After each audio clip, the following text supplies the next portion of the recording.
So we are live. We should probably bring the meeting towards 7 o'clock. Since Mr. Boyd is taking time out of his valuable day, thank you for showing up tonight.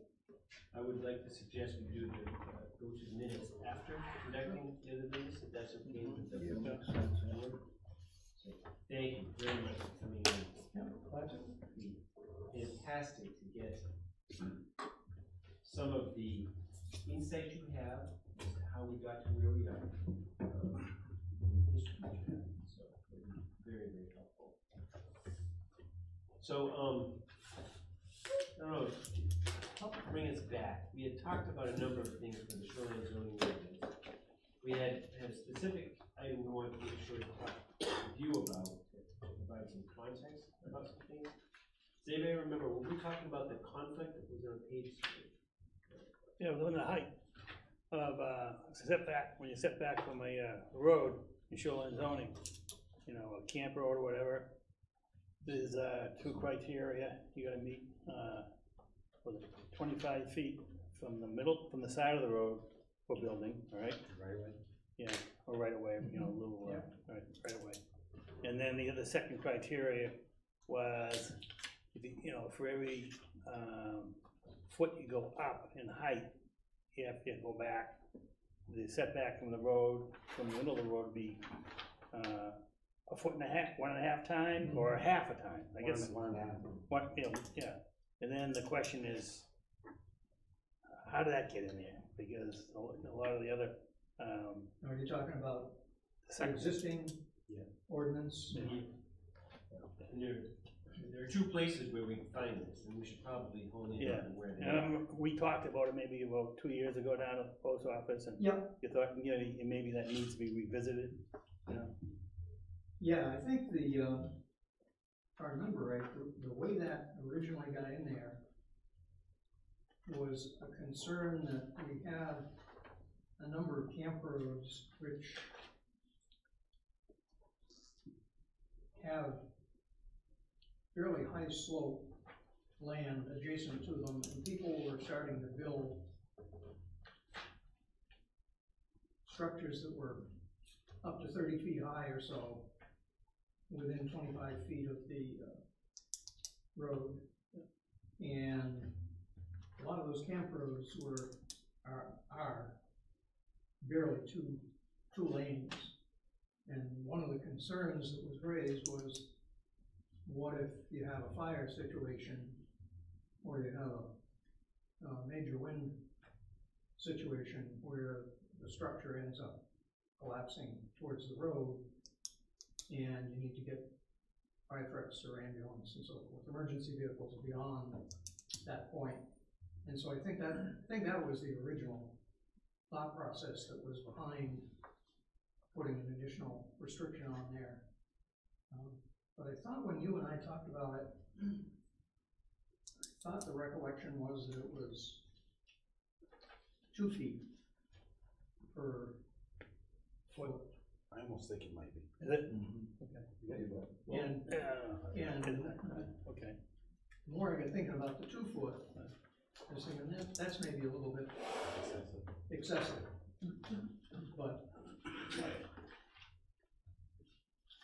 that was the background for it. Right, and I talked to fire chief, you know, Ricky Damon at the time, about that. He thought that was, he couldn't understand, you know, why we had that in the first place, because he was saying when a building burns down, it doesn't tip over. You know, if it's 30 feet high, it doesn't tip over 30 feet. It, you know, it falls down and it might go, you know, half of a foot up, you know? He thought, you know, that kind of is what kind of happens, you know? And so he couldn't understand why that was in there, you know? So, and that was about when we talked about 2 or 3 years ago, no, 2 years ago, but I haven't talked to him since then, but, and so, you know, and a lot of, I don't recall, look at some of the other, it's not, you know, it's not in the model act we have at all, it doesn't really talk about it. And then I looked at some of the other shoreline zoning, you know, rules here in this watershed, and I didn't see that, nothing addresses that.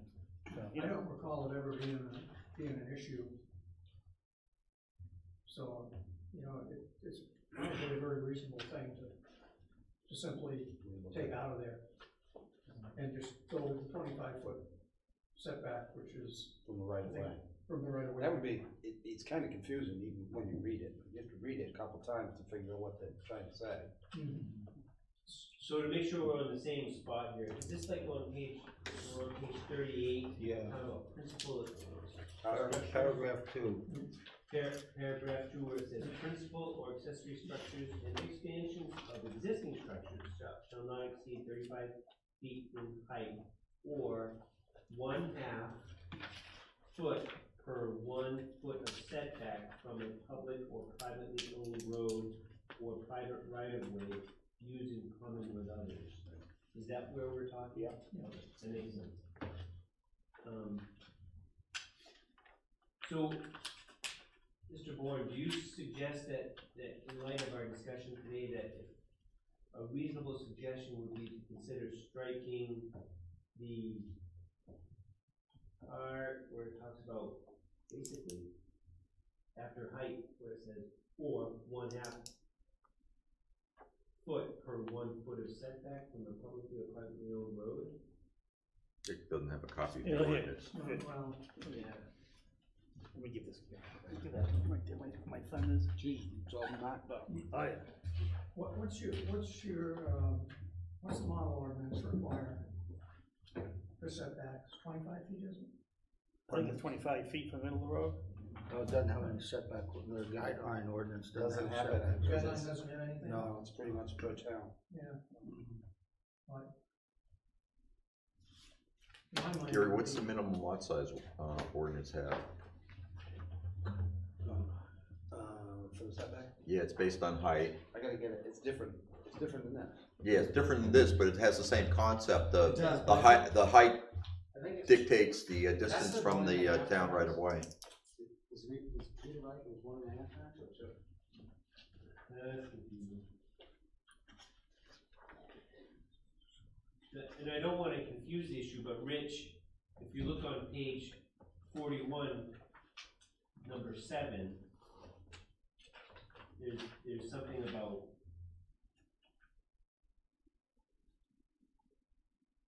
Yeah, there's a conflict there. right. So, on that one, just to read it out loud, we're talking about new principal or accessory structures. This is page 41, paragraph 7. In addition, no structure shall be constructed or expanded closer than 25 feet to the near limit of a right-of-way or public road, privately owned road, or right-of-way used common with others. So on page 41, paragraph 7, we're looking at proximity to a road or right-of-way being no closer than 25 feet. I think it's to the edge of the road, right, rather than the middle of the road. I believe you are correct, Pete. It's the Yeah, 41 is to the right. near side of the correct. right of way. And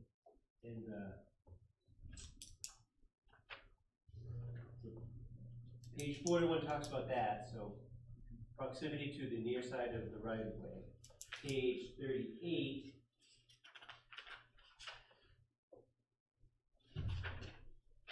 Is all about height though. height, This paragraph 7 is about setback right. from the road. Page 38, the one where it talks about height, gives the height or 1/2 foot or 1 foot of setback. Which is really the two The 2 to 1 to 1 ratio. ratio. Right? But we're still talking about height though, that's how you setback. determine height of the building, No, setback, whereas paragraph 7 is, setback on 38. I think, Yeah, oh, right. excuse me, you're right. That is it's determining how Yeah. high the building Yeah. is gonna be based on. based on setback. setback. But the paragraph 7 is strictly setback Yeah, right. of the structure. You want me to read this, George?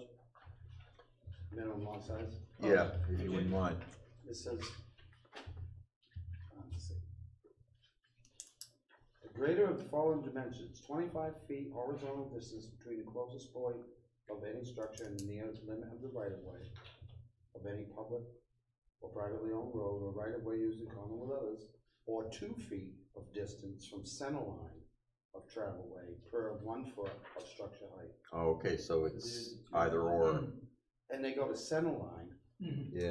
where the 25, you go to the right of way. Yeah, right. It would seem to me we don't want to be any less stringent than that. This is easier to understand. Otherwise, we have a Look the way it's conflict with Right. the minimum lot size ordinance. Agreed. I always thought they should match, personally. I agree. I agree, I think doing everything we can to make them match would be great, and reduce conflict, Would be easier. increase clarity, you know, wherever possible. Yep. So, would we be wise to adopt the language that's in the minimum lot size ordinance I would. verbatim, right? And that would go to, and that's talking about height, right? It sounds a little less confusing when you read it than that one. So, if we apply that to page 8, which is talking about height. Yeah. Right? Yeah. Take that language. Yeah. And put it for page 38, paragraph 2. Does that make sense? I think so. Does the board know what I'm talking about? Kinda? Makes sense? Pete, does I that know what make you're sense? talking about. Yeah. So what I was suggesting is that language we insert here. Now, how come the, chapter 1000 doesn't even address that? Because everybody's setback's different. Depends what municipality you're in. They don't, in the shoreline zone, they don't dictate what Plus- your road setback is. But Plus, we weren't concerned about how far something is from a road. The shoreline zoning is more or less an environmental Right. type ordinance.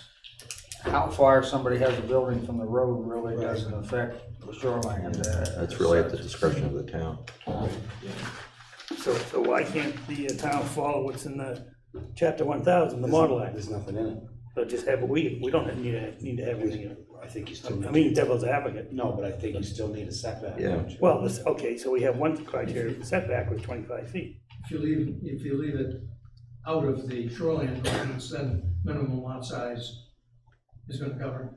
Yeah, except that's sort of misleading to the potential applicants Yeah. because they may not know to look at the minimum lot That's right. size ordinance. That's So why it- I would make a match and I'd use this one. So Pete, does that help answer your question? Because I heard you say you were playing devil's advocate, and I think it's great to do that. So, okay, so in the shoreline zoning, where the applicant needs to look at minimum lot size ordinance as well. That's what I'm Unless you saying. insert this language into that so they both match. So is this the only time that the shoreline zoning applicant would have to look at minimum lot size ordinance? If you didn't have anything in there that dealt with setback, yeah. So this is the only I time, can't think of any other time. yeah. Oh. I mean, it's not, I just, what are the other towns doing? What is, you handle, 2 other towns. I handle one other, but for instance, Sydney, What do they do with shoreline zoning? in shoreline zoning, They're because on you long got a lot pond. of narrow camp roads and whatnot, Right. it's just straightforward, you gotta be 15 feet from the edge of the road. It doesn't say right away, it says the edge of the traveled way. Yeah, Whereas outside of shoreline, the setback's 55 feet from the center line. so, which, so that means there's inconsistencies between, Which could be in the right of way if you're on Route 27. yeah, right. Right, so. Or 5 feet What from I'm, what I'm getting, is what I'm just hearing right now is, you know, in that town, there's an inconsistency in the setbacks between shoreline zoning ordinance and the other one. There's an inconsistency there. So you're making the argument, okay, well, we should be consistent. You go to another town, Well, you know, they're inconsistent, so. well, they felt that it was unreasonable to be 55 feet from the center line of a 12-foot wide camp road that serves 2 camps, you know. I can see that. yep, that makes sense. But for our town, because that's what we care about, in Belgrade. Does it make sense that we insert the language from the minimum lot size to page 38, paragraph 2? I'm thinking the answer is yes. Your concern is you're making it more strict than it is now? You're making Yeah, the I just, setback greater? I just want to take that in page 38, take out the setback part on page 38, which we, on page,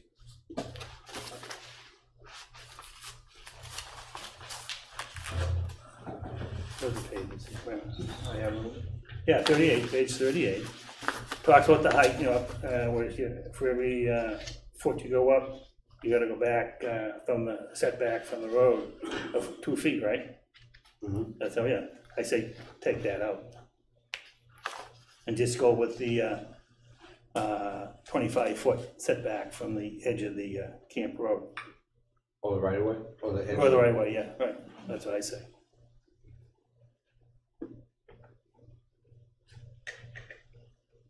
It's still quite a bit of distance, because generally the right of way is not right at the edge. Yeah, hardly ever. So you're still gonna be at least, in most cases, at least 30 feet away. A lot of the variances that have been applied for were after the fact because they had to be 25 feet from the right of way, but they didn't determine where the right of way was. So they go to sell or refinance their house and they have a mortgage survey and the surveyor goes, oh, too close to the right of way. So, Oh. I mean, It's happened so many times. That's why, and it happened a lot in Sydney, and that's why they said, to hell with the right of way, let's just have a setback from the edge of the traveled way. Anybody can measure that and determine where that is. You know, you go to these camp lots, the pins aren't there, they're gone. Who knows how wide the right of way is? There was a lot of errors made. So then to clean that up, we could go with like a 30 foot from the edge of the right of way, I mean, edge of the road. Or whatever. 30 That's what they did, just. Dick, when you were dealing with this, did the fire department ever weigh in on this? Because it's really a public safety issue. It isn't an environmental issue. We did talk to them at the time, and they didn't have any objection to doing it. They didn't, I don't think they particularly said, gee, you ought to do that.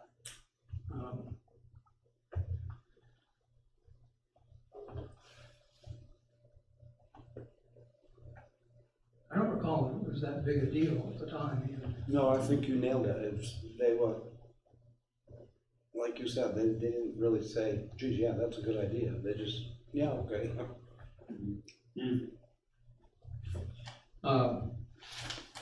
Not to throw a monkey wrench in the works on you, but one of the things you want to remember is in the minimum lot size ordinance, on 3B, I think it's 3B, on applicability, lots wholly or partially within the shoreline zone, it basically states that the shoreline zone ordinance takes precedence over the minimum lot size ordinance. Okay, so that would avoid any Conflict. current conflict Yeah. and any potential future conflict. Okay.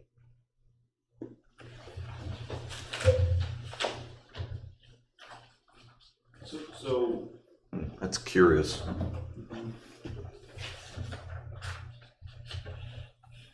So do we feel that there's a need to have language to address a public safety problem, a public safety issue? I'd say no. I don't know, because I don't know,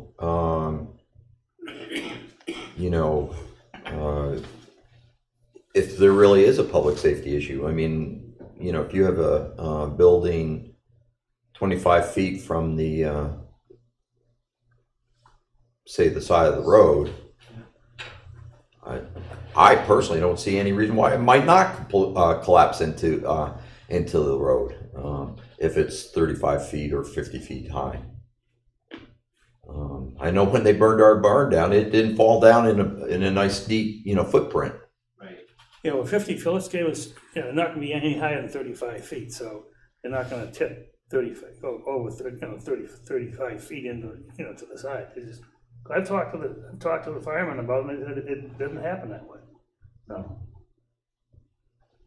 I just don't know.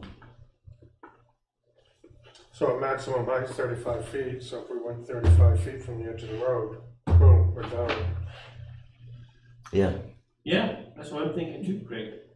Well, Everybody can measure it. yeah, but going forward, a lot of these places are less than, they're in very tight proximity to these camp roads, are just about right next to the buildings, the camps. well, existing would be grandfathered, of course. Are you talking, so new? New, yeah, this is Then- all, okay. this section applies only to new, Yeah, Oh, page 35, 38. 38? It's only, it says land use standards, where does it say new? It's land use standards. Well, any So where does structure, new start? any structure that doesn't meet a setback is grandfathered. Pardon me? Structures that don't currently meet the setback are grandfathered, just like if they don't meet the 100-foot setback from the lake, they're grandfathered. All right, We're talking so, about new structures to be built. okay, so if someone sits here and reads this, how do they know that it's applying to new? And where does it say for the user, friendly user perspective, the applicant, How do they know that this applies only to new, or vice versa? Where's it say it, Go to the non-conforming section if you want. Okay, so where does it say that? Okay, let's go there. I just trying to follow along, for people who need to read this thing, who aren't familiar with it like we are, right? So if we go to where now? What Non-conforming page? section? Huh? I don't know what page, I don't have my book in front of me. Okay, so the non-conforming section. Alright, so, non-conforming is not section 12. Okay. Conforming goes to page 19, 21, 23, okay. And the page 20, top of page 23, section 12. I got my notes here, non-conforming. Then it goes to section 13. So up to section 12 is non-conforming. And then section 13 starts at page 23 down the bottom, is establishment of districts. Okay? So we moved out of non-conformance, section 12, in the new section. Okay, so we go, section 13 goes on 4 pages, starting at 23, 25, 27, 29. Oh, no, okay. 27, 29, okay. 27 is a different section. Okay, you're right. So 27 starts section 14, which is table of land uses, okay? So we're in a different section, table of land uses. Goes to page 35, okay, under page 35. And page 36 goes in the new section, beginning of section 15, which is land use standards. Okay, so page 37, 38, we're still in section 15, land use standards. So that's where we're talking about now, what this issue here is in land use standards. So I guess my point is, for the person who's gonna, the average person reading this, how do they know, we move from, they read page 7. huh? They read section 11 on page 7. They read section 11 Page 7. on page 7. Section 11 on page 7. Land use requirements. Oh, on page 7 you say, okay. Page 7? Except as hereinafter specified, no building, structure, or land shall be hereafter be used, changed in use, or occupied. No building or structure or part thereof shall hereafter be erected, constructed, expanded, relocated, replaced, reconstructed, or altered, except in conformity with all the regulations herein specified for the district in which it is located, unless a variance shall have been granted. Okay, so that, so that's the what now, section, in a couple of words? Section 11. Section 11. land Yeah, use section requirements. 11 in so many, in a few words means what? What's this talking about? It says that you cannot build, simple statement is you can't build anything unless it's in conformity with all of the. In the future, In the can't do. Right, In the future. The operative word is, here and after. right. All right, so this is basically the grandfathering clause? No, No? What? it's the one that, it's the clause that tells you what you can do. Any expansion of new structure, So it doesn't really, reconstruction. okay, so does it kind of indirectly indicate that on present structures, your grandfather, or Yes. what? Well, there is a grandfather. Well, it says clause, reconstruction. separate grandfather. Huh? What? It says reconstruct, so if you wanted to reconstruct your house, then you'd have to be. Huh?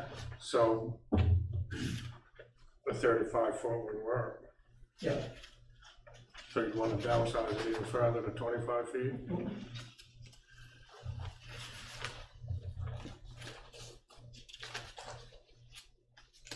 It says reconstruction. well, it might be a provision that would allow you to do something less with a reconstruction. So, Well, then why go to 30 feet, just leave it at 25? I mean, we getting this is getting complex,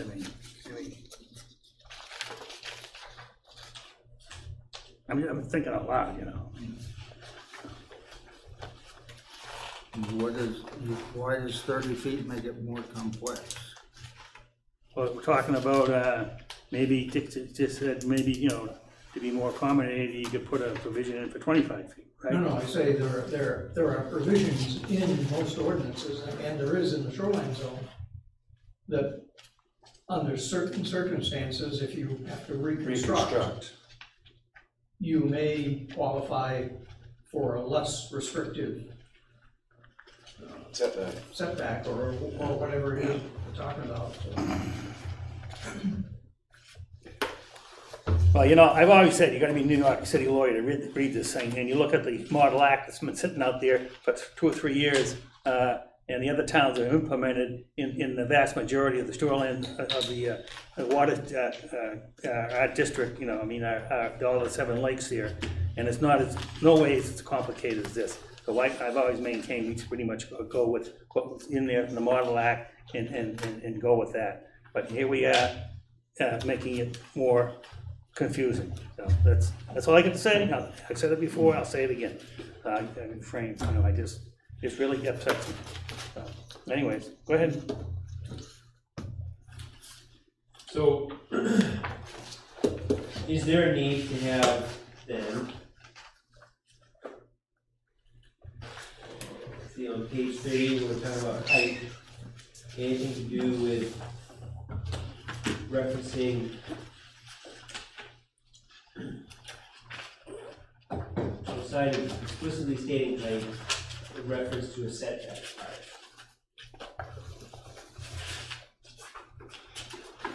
I'd like to just see one setback number put in there. Yeah. So for example, Craig, I like that idea too, so I'm just gonna toss an idea out there and it may not be worth anything. But if, for example, you said principal or accessory structures and expansions of existing structures shall not exceed 35 feet in height. And no closer than 35 feet from edge of road. Peter, why is that even needed? Right, why is the height even needed? We have a section that deals with. Yeah, we already have height Why can't we addressed. just have a setback section Right. that's not even associated with the height? And we already have the setback addressed on page 41 in paragraph 7. And the height is somewhere else, Yeah, because it depends how close you are to I mean, I don't understand why what that's even doing there. You don't either. It It's an even better question. complicates it. Yeah, so what happens if we strike paragraph 2?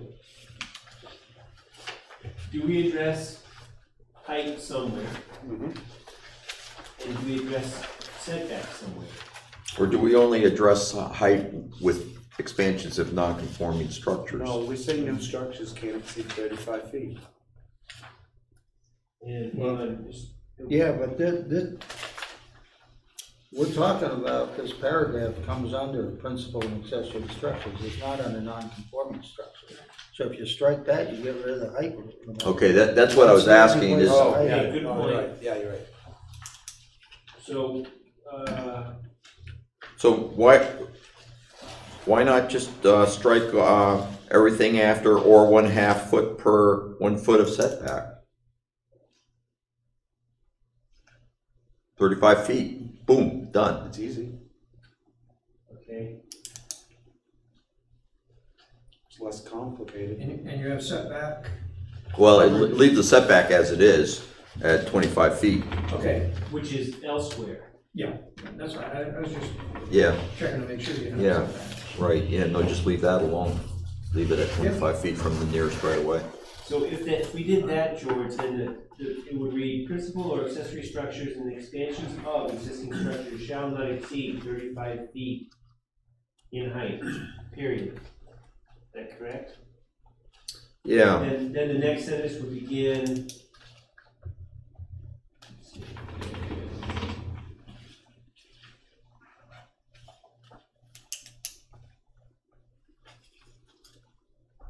Jesus, it's a long sentence, there's an exception about the antennas. antenna.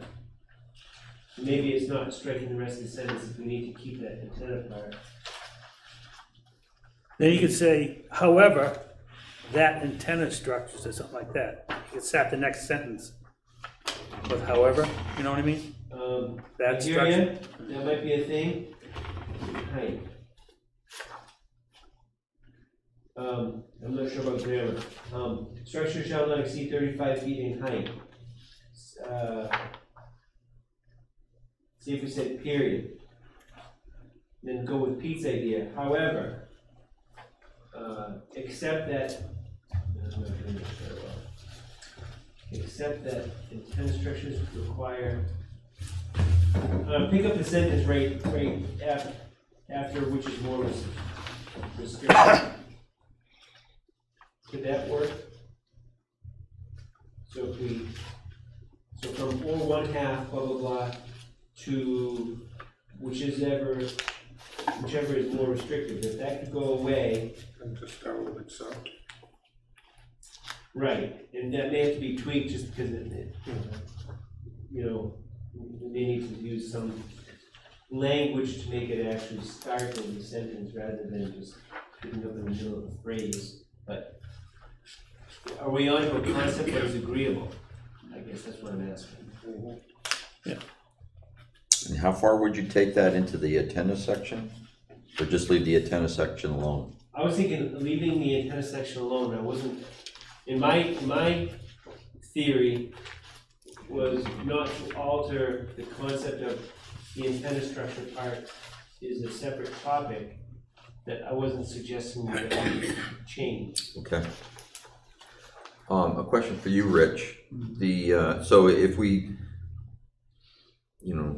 basically, as Pete suggested, change the last word on page 38 to however, and then just left the antenna section as it is, we would just have principal or accessory structures and expansions of existing structures shall not exceed 35 feet in height, period.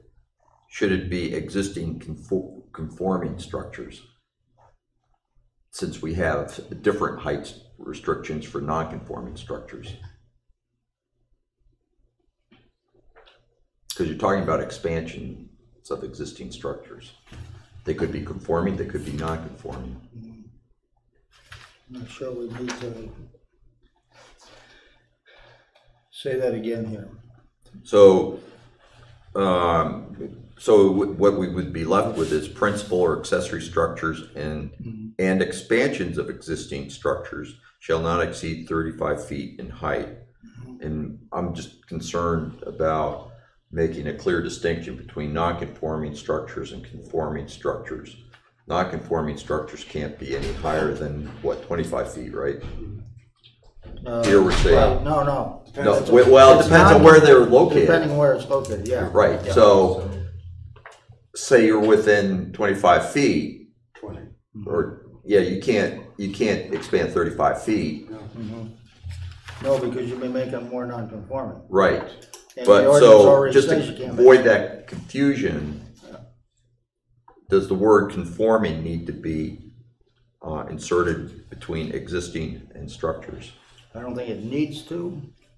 You might, it's possible to make it clearer, but clearly doesn't need to be added there, in my mind, because, it already says in the non-conforming section, you can't make a non-conforming structure more non-conforming. So it kind of goes without saying that if it's supposed to be 25 feet and it's, an existing structure, non-conforming structure, or whether it's a conforming one, if the height setback is 25 feet and they're over that, they can't make it higher. Right.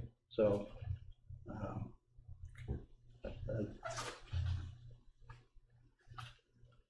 it may make it more clear, but at the same time, I don't think legally it needs to be there because, but it's up to you as a board, I guess.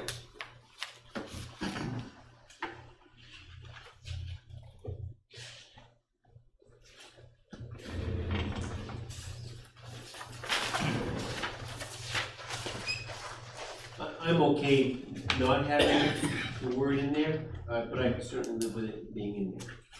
There's a fox, pardon me, up on the hillside. I've seen him several times. Big red, Oh, yeah. pretty healthy looking, ain't he? Yes, he is. Or she. Nick, are you Probably feeding him lunch? he. He's What's hunting, that? Are you feeding him lunch? he's hunting my wood chops.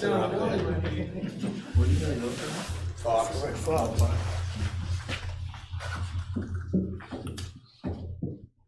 So George, I think that's a decent suggestion to be clear on stuff, so. Not sure, however the board would like to be, then I'm fine with it. Well, I think we have a solution on the table here. I do too. So I would entertain a motion then, I guess, for wording, a suggestion for wording, I think would be the appropriate way to go. So you're just talking page 38, you're still not, we're not talking page 41 yet, I would. Right, no, we would just leave that alone. Well, I kinda like the idea of measuring from the road rather than trying to find the right of way. Yeah. It simplifies it a lot. So then use your suggestion of 35 feet from the edge of the road, edge of the existing road.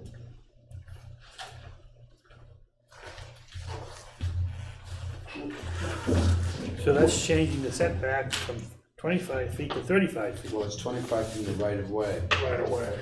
What? It's 25 from the right of way. Yeah. He's saying it would be easier if you went from the edge of the road. The right of way could be another 10 feet from the edge of the road. Let's take typical camp roads, all right? Mhm. Those are right of ways, aren't they? Mhm. What? The right of way might be 40 feet wide, the camp road may be 12. Where is it in that 40 foot right of way? Where is it? It's not always dead center. It could be way over on this side, then it could be on this side, then it could be on this side. You're talking about the existing road that's in there, basically. Right. I see what you're doing. Huh, So the right I of wasn't aware way of that. It would make it cleaner, Yeah, easier. okay. for determining Yes. something.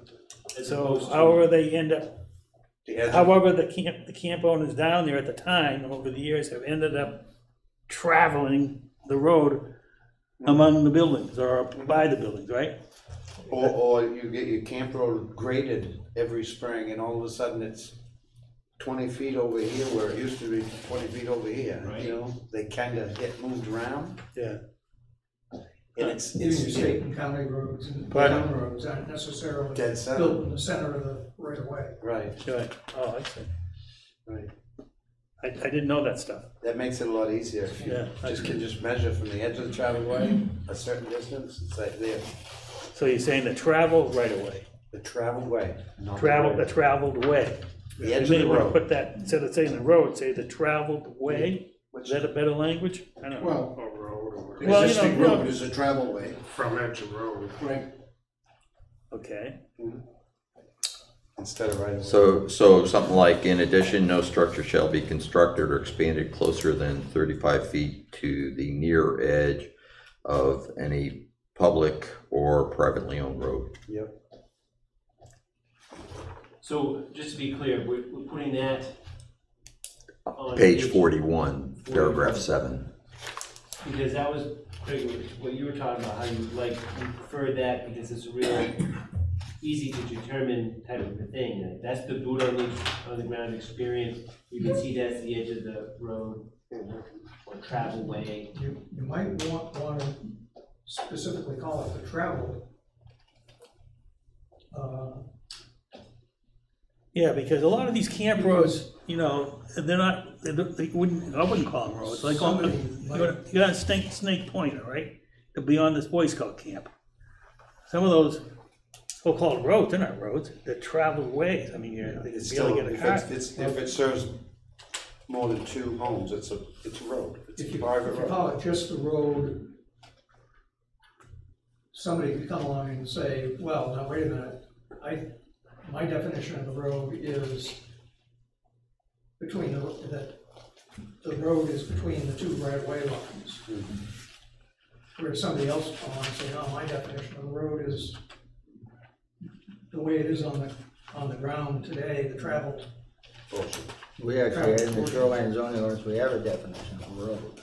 It's a route or tract consisting of a bed of exposed mineral soil, gravel, asphalt, or other surfacing material constructed or created by the repeated passage of motorized vehicles, excluding a driveway as defined. That pretty much covers it. I guess this should be okay then. It's on page 93. So if we have a pretty decent definition of Yep. that, Yeah, do you think that would be that would cover, covered? that would be Okay. fine. And then if that were the case, we'd have the ability to address your concern, Craig, on page 41. It's pretty easy to determine, hey, that's where people travel, 35 feet, no closer than that, right? Then, I think we're in agreement here. Then back on page 38, I think we have a decent approach to talking about height there for principal structures. That sound good?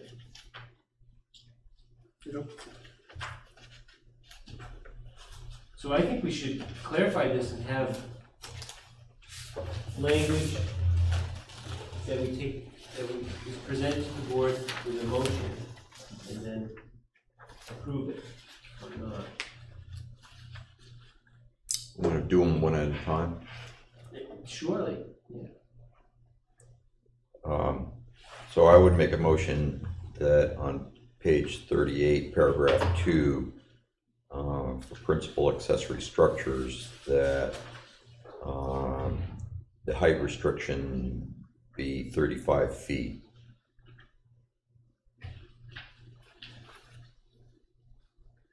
So we have a motion on the floor. Any more discussion? So just to be clear, we've talked about striking the remainder of that, Right, Sentence, right? that sentence, yes. sentence, if you will. To and including except, change except to, however, tennis structures, Yeah, we're getting rid of the word that too, right? yeah, and Except that, yeah, however, tennis structures which require height, da-da-da-da-da-da-da. So, thank you for clarifying that. I think it's good to be very crystal clear on this. So we have a motion on the floor, it's been seconded. We talked about the exact language that we want to see as a rewrite for this particular part. Any more discussion on this? All those in favor? Great job, everybody. Thank you very much. Really appreciate that. Then for the language on page 41, relative to paragraph 7, new principal or accessory structures and expansions of those. So I would make a motion that we amend the language of the last sentence to read, in addition, no structure shall be constructed or expanded closer than 35 feet to the near edge of any public road or privately owned road, period. Eliminating the remainder of that sentence. Is that one more time? Sure. In addition, no structure shall be constructed or expanded closer than 35 feet to the near edge of any public road or privately owned road, period. Striking the remainder of the sentence.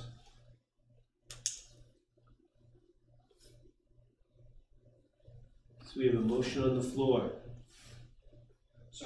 Roger seconded. So to be clear, we've, in doing this, we are getting rid of references to right-of-way, both in the last part, which in the motion was recommended that's eliminated, but also when just before the reference to the public road, currently there's a reference to the term right-of-way, so that's in the motion, that's not there. So we're taking the right-of-way topic off the table for this language. Right, So we're and just talking about, okay, I understand that, but I object to changing the 25 feet and making it to 35 feet. That's that I object to. okay. Do you Just have any- leave it at 25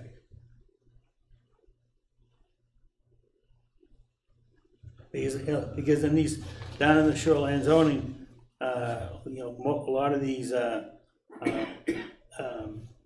roads are really close to a lot of the camps. That's the way it was built years ago. Yeah. And so now we're increasing the setback from 25 feet to 35 feet. I got a problem with that. Because down in shoreline zoning, everything's in close proximity. It's not the typical, out country type thing. They're still grandfathered though, if they're less than 35. Yeah, and this paragraph starts off with language, new principal or accessory structures. Okay, So that would not. Or expansion of existing. Yeah. And I think part of our discussion about not using the term right-of-way Yep. and rather use road, because as we talked about a few minutes ago, Pete. right, I understand that, right. Okay, so Is that- George pointed out, again, this is new, Or expansions. expansions of what? Of existing, right? Mhm. So again, I got a problem with that. I thought this was just new. Someone's got a vacant lot, right?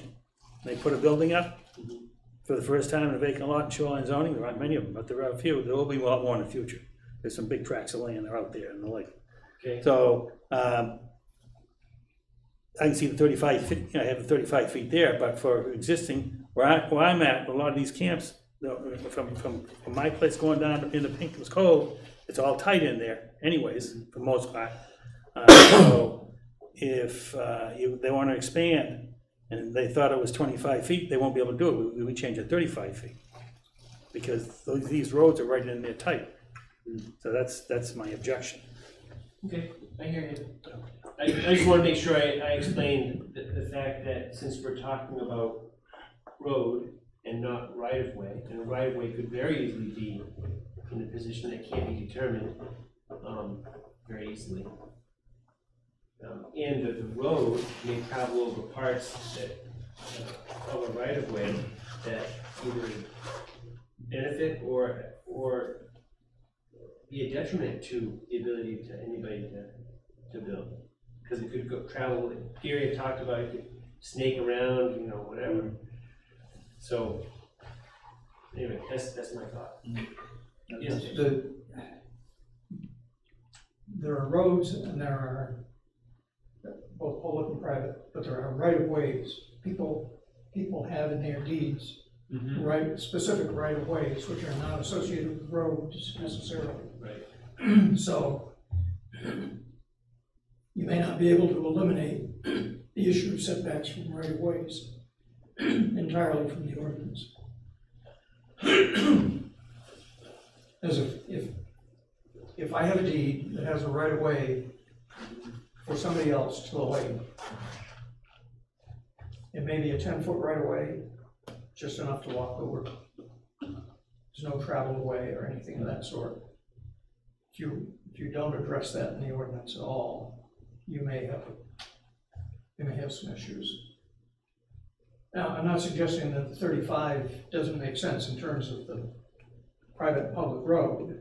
Right, but I see that's different than the right-of-way scenario you're talking The about. right-of-way that we were talking about before was a right-of-way associated with a, Private or public road, public or private road. Right. right, That's insightful. That's good thought. So we have to be mindful of what a right of way is in other aspects of the shoreline zone ordinance. Yeah. Thank you for reminding us of that. Well, and there's utility right of ways where it's just for the poles and stuff like that, so I guess that raises the question in my mind, what are we trying to accomplish here? What are we trying to protect? You know, if somebody has a walkway right of way or a utility has a right of way, do we care how close the buildings get to that? I don't think, to the utility right-of-way, I don't think that's in general a problem, but, Right, I mean, there's building setbacks from power lines anyway. But like say it's the example of a walkway, something that doesn't qualify as a road. That'd be like a right of way down to a beach. Right. Yeah. there were also septic. So if somebody builds right up against that, Do we care? do we care? What problem does that create? I've seen it personally right in Smithfield with my sister's place. They have right away across the street to the lake and it goes right to the edge of the house. Yeah. Mm-hmm. Right beside the house. So it's a deeded right away, Right. but it's right, they have to walk right through their driveway, right past their front door and get down to the lake. Well, it's sort of like And it's the an one that's existing place. bubbled to the surface down on Lakeshore Drive there His where, neighbor. oh, that's your thing, okay. It's like Fowler's. You know, I mean, that right of way is pretty close to a building, isn't it? The building's sitting on top of it, I think. But that's the question, where's the right okay. of way? That's the debate. So I don't think a building next to right away is really that big of an issue. Yeah. No. I mean, building on top of the right of way, that's an issue, obviously, but I don't know. Right. If it's an probably issue- not our issue either. Right, yeah. Civil. Yeah, I mean, that's a property rights violation. Right. So I think in answer to your question is, what do we care about in this part, right? Do we have a good answer for you? I think what we're talking about is relative to road. That's what we care about. Well, that's what, so far, I've heard. And I guess that's where my mind is with that. You know, I could be wrong, maybe others are thinking about other stuff. I mean, in terms of, you know, the public good, you know, the common good, you know, we're somewhat concerned about public safety here. Yeah. And that's the purpose of this. Correct. If there's an additional purpose, then, So we have a motion on the floor, correct? Yep. And it's been seconded, and in the discussion, Pete voices. I don't know that it was seconded. No, it Yeah. wasn't. Oh, Roger did. Okay. Second, a motion on the floor, seconded, there was discussion. Pete, I heard you had to say about the 35 feet as compared to 25 feet. I think we've tried to be reassuring in terms of what we're trying to accomplish with that. It may still not sway you at all, and that's fine, but I just wanted to make sure we honor and answer your question or your concern. Are there other items or other things to talk about relative to the motion that's on the floor. We are ready to vote then, so all in favor? Any opposed? Keep it.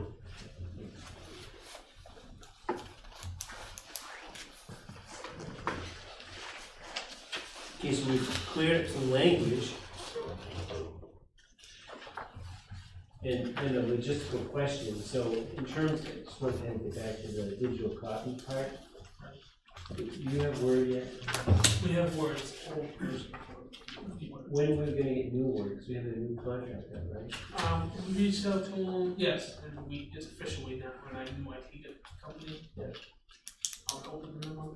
Okay. I don't know, there's no, they haven't come to us, it said Monday. Okay. So there's a glimmer of hope that we'll have a new word processing Yes. application by which, if things go well, because you were delivered, I think, was it from George or somebody? Do we have an electronic file of this? Yes, I sent it to George and Oh. Rich.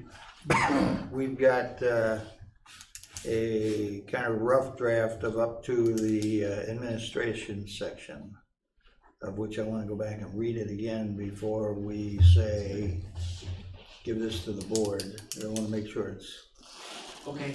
good. I'm good with that. I just wanted to ask about the IT part only because I didn't want the town to be the thing, the town's ability or inability to be the thing holding up the rewrite part Yeah. to get to a digital final. I'm more concerned about going to a new version of Word, screwing the whole existing draft up, Yeah. since it's done in an old version of Word. Yeah. You know, I'm just thinking, we could always, is there enough money in the budget to hire outside, a temporary help person? Some of these people, you know, these women or men, you know, are super duper secretaries, you know, and are very computer oriented, you know, they can use the latest versions. They're available out there. So we got enough budget to hire someone to do that? I'll have to check with Denny. My gut reaction is that yes, the answer is yes. But we'll have to check. Could you please find out with this? Yeah. I know we can't go hundreds of hours, so we burned up some of our budget with long nights paying Nick. So, And mapping. and mapping, yeah. Peter, there are Nick's two, worth it. For sure. there are two other issues for Dick. Yes. One, in terms of, you know, sort of your memory of the history of shoreline zoning, and then the second has to do with your, that since you're a member of the Board of Appeals, the history question is under the land use standards, particularly the minimum lots standard. There was the shoreline frontage. It isn't just minimum shore frontage, it's minimum uninterrupted shore frontage, and we weren't sure, one, what that means, and two, why maybe that was inserted there.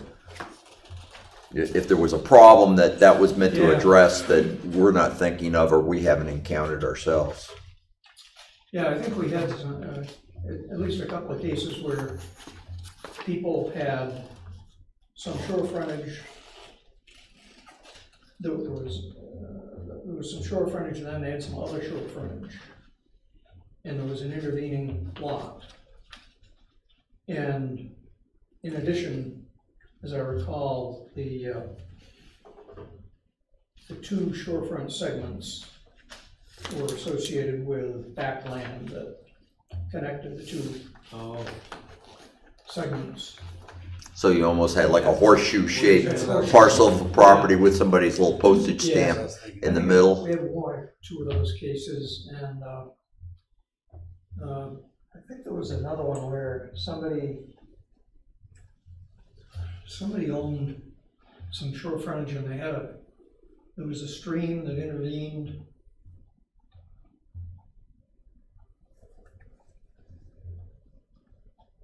And split their shore frontage. And it raised some issues. I would think if it was a regulated stream, that would increase the amount of shore frontage they have. I guess Yeah, we probably would have looked at it as a shorefront. If it was a lake with a stream flowing through it, we'd treat the lake as one shore frontage and the stream as another set of shore frontages, whatever, so that you still needed 200 feet on the lake. Otherwise, you're right, you'd have 300 feet of frontage and only have 50 feet on the lake, and that counts as 300 foot of frontage. So the current definition of shore frontage is the length of a lot bordering on a water body or wetland measured in a straight line between the intersections of the lot lines with the shoreline. So if it's a peninsula going out within the 200 feet or whatever, that wouldn't count. It would, if you had a peninsula, you Going go out. from pin to pin, Right. and a guy might think he's got 1,000 foot of shore frontage, but he might only have 150 going across. So, Huh, so, Same point. interesting. so, Yeah. so it would I be, have that situation. huh? I have that situation. Okay, Skip Hammond's got that situation, yeah, but his lot is 250, So you 225 actually, feet, rather than going way out. But, you know, that, Craig, yes, so when you're measuring a peninsula like that, you're actually measuring across the water. Mm-hmm. So Oh, you you're wouldn't go measuring, down to the corner here, then go out? oh, you're measuring across, if you've got, if this is the peninsula, like this, Mm-hmm. and somebody has a lot on the end, Mm-hmm. real estate wise, they might say he's got 500 foot or 1,000 foot of frontage that goes around the whole thing, but if his sideline is there and the other sideline is here, That's what you measure. he has, this is his Really? frontage. yeah. Yeah, see, if I didn't look at the definition, that's not how I would have conceived it. nor would I. Let me ask another way. So say you had a straight line for much of the shore frontage, then a clearly line of sight to the other pin. But in between, there is a natural bar that goes out. So it would be a smaller peninsula like that. But so you would just Pin to pin. pin to pin go across that section of peninsula that doesn't count whatsoever. Okay. Yeah. And one of the reasons, well, the definition originally came because, no shoreline is straight. Yeah. And, Right. it goes out like this and like this, and if, you measure like that, you're gonna have a lot, more shore frontage than what you really do. So it is pin to pin, sideline pin to pin where it meets the water. Yeah. I think Glenn Baxter had that situation out on, I suspect he That's- did, yeah. down, Yeah, I remember that. And that's the way it continues to be defined in the Yeah. minimum yeah. guidelines. Excellent. Good find. So, okay, so you have that peninsula, but it's a really large peninsula, like it's a quarter of a mile across.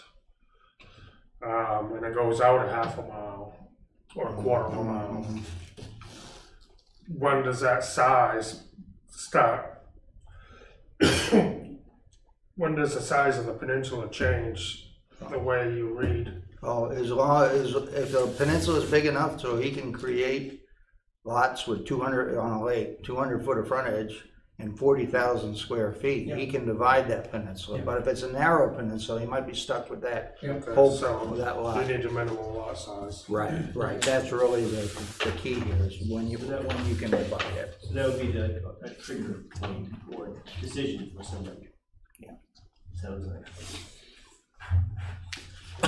So, based on what Dick has just told us, I'm just wondering,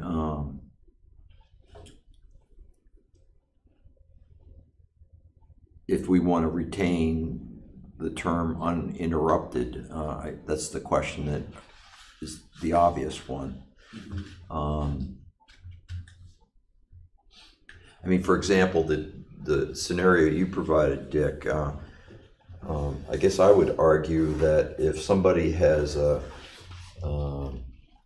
C-shaped parcel of property with somebody else's parcel in the middle, let's say it's 400 feet, or let's see, let's say it's 100 feet, another lot, 100 feet, the other portion of the same lot is another 100 feet.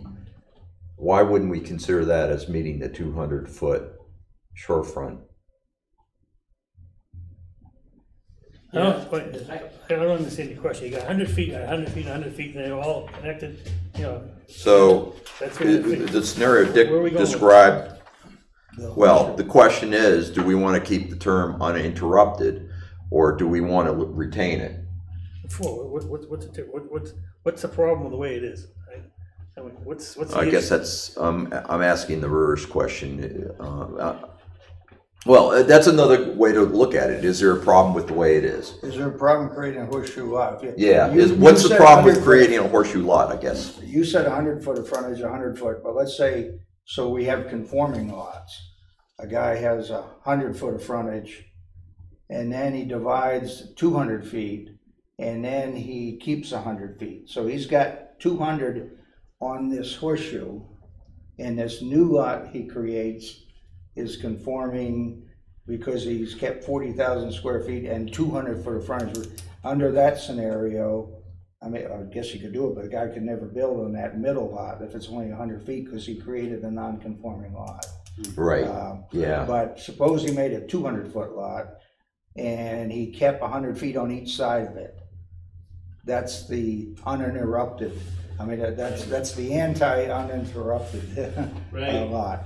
Is that a problem, I guess, is what. Right. It would be a great situation.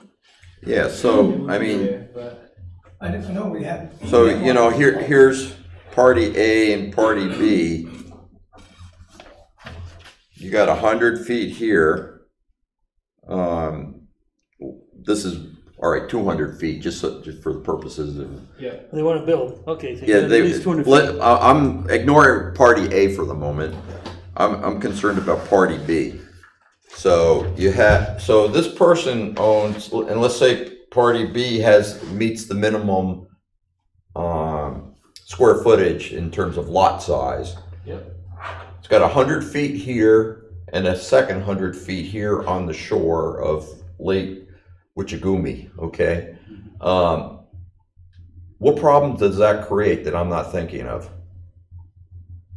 Why is there a problem, period? with that? Well, I'm asking the question, what problem does that create?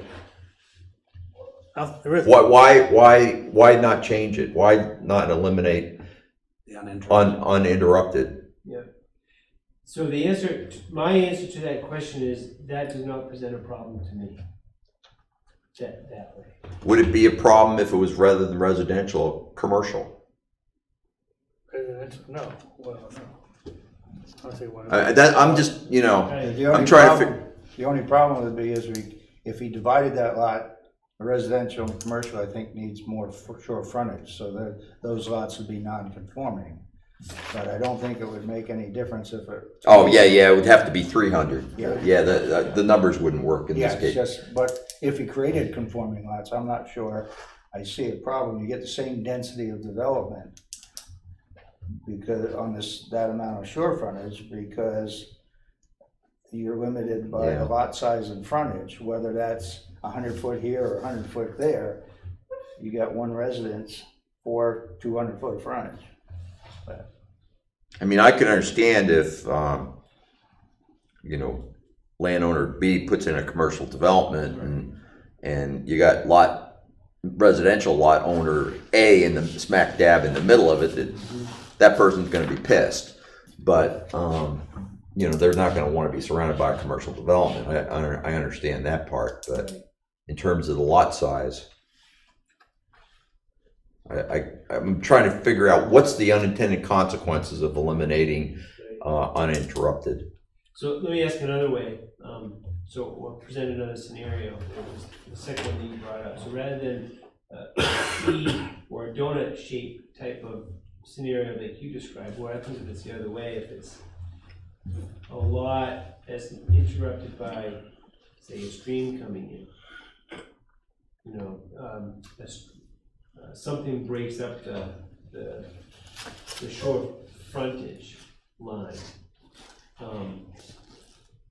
does that meet uninterrupted definition, if you will? Well, I think one thing I'd say, if we keep it, we've got to come up with a definition, because just what you're kind of bringing out. Right. What does it mean exactly? So in the case, let's just hear this out. So if you had otherwise it would look like a very conventional conforming lot, but say it has a stream coming through it, right smack dab in the middle. Have what through it? Stream. I'm gonna say just a stream. So in fact, the shore frontage is interrupted by this water body coursing through it, going across it, right? But wouldn't it only be interrupted, if you will, if it was really indeed, that was a property boundary? That stream was a property boundary? If it's not a property boundary, then it's from pin to pin. So that pin to pin thing still works in that case? Yeah. True. So we have no problem. I'm good. I'm a little concerned, like Rich said, you know, if we have to, I think if we retain interrupted, we need to define it. Mm-hmm. Uninterrupted, rather. We need to define it. It's not currently defined. That seems tricky. So how would you define that? I don't know. That's why I say it's tricky. Yeah. So you're looking to, okay, how long would it take to do this? You know, can we get now saying, so what's the timeline? We gotta get this thing drafted and all that, you know, and now we gotta throw in another problem here. So we've been living with it all along, so what's the big deal here? I mean, why don't we just move along and not bother to really address it? It hasn't been a problem before, so what? Well, I raised it only because we as a group raised it When? at the last meeting. Huh? At the last meeting. What meeting? At the last planning board meeting where we discussed the shoreline zoning. Was it that, George, or did I find it and going through my thing? Did we discuss that? No, we discussed it. What was that? What was that about? What was the issue? What property? Wasn't it Bright Side? Yeah. No, it wasn't Brightside, but it I wasn't here at that meeting. Okay, so One thing, Peter kind of saying, well, let's just skip over it. I think here's a case where if we did something, we'd essentially be going along with one of your general processes here where we're going through this, is we'd be adopting the guideline language. Right. And that's simply frontage. Yeah. So Right. we're not keeping a vestige that's not guideline language, so. Right. So Rich is saying if we do this, then we get rid of the word uninterrupted and just go with shore frontage, pin to pin. I believe that's what I'm hearing. Yeah, essentially adopt go back to the guideline language, which is. I like that. I like that one. So Pete, you know what? We're all in agreement about this. Okay. Whether you realize it or not, we're on the same page with this. All right. he doesn't sound convinced. No. And now that you brought that point up, so we're talking about frontage. So if we change the wording, what would we take? We would strike the uninterrupted That's it. and have no definition whatsoever. We have a definition. Shore frontage is already defined. Okay, so We have one of frontage, we don't have one of okay. Uninterrupted. All right. uninterrupted. I'm glad we discussed this. I understand Does it that. help? Okay, Thank you. good. Thank you. That's the whole point, is to seek clarity. Right. So, Nick left. he did, but we're still recording, so it's fine. So I'm thinking we're in a place to, if the board agrees to, I would accept a motion or entertain a motion relative to this topic about the minimum uninterrupted shore frontage term found on page 36 in the particular. George, you can make the motion. You brought it up. Simple motion. I make a motion to delete the term uninterrupted from the minimum lot standards in section 15. Uninterrupted from the minimum shore frontage standard. Can you second it? You do? Sure. Okay, great. Motion on the floor, seconded. Any more discussion? All those in favor? Any opposed? Thanks. Great. So. We have another question for Mr. Ward. Yes, and this has to do with a discussion we had about whether or not to change the appeal section of the shoreline zoning. Don't change it. Don't change it from de novo to appellate. Why? Most towns are going in that direction. The way it's in the model ordinance is fine. Well, it gives you a choice. What? Oh, maybe I'm anticipating the wrong question. Try it again. So, the question is, right now we have a de novo appeals process, right? The appeals board has to recreate the entire record, starting right from the scratch. It's not an appellate review. It isn't a review of whether this board screwed up, used wrong procedures, misinterpreted the facts, any of that kind of stuff. It's you start from scratch. You recreate an entirely new record, site visit, everything. And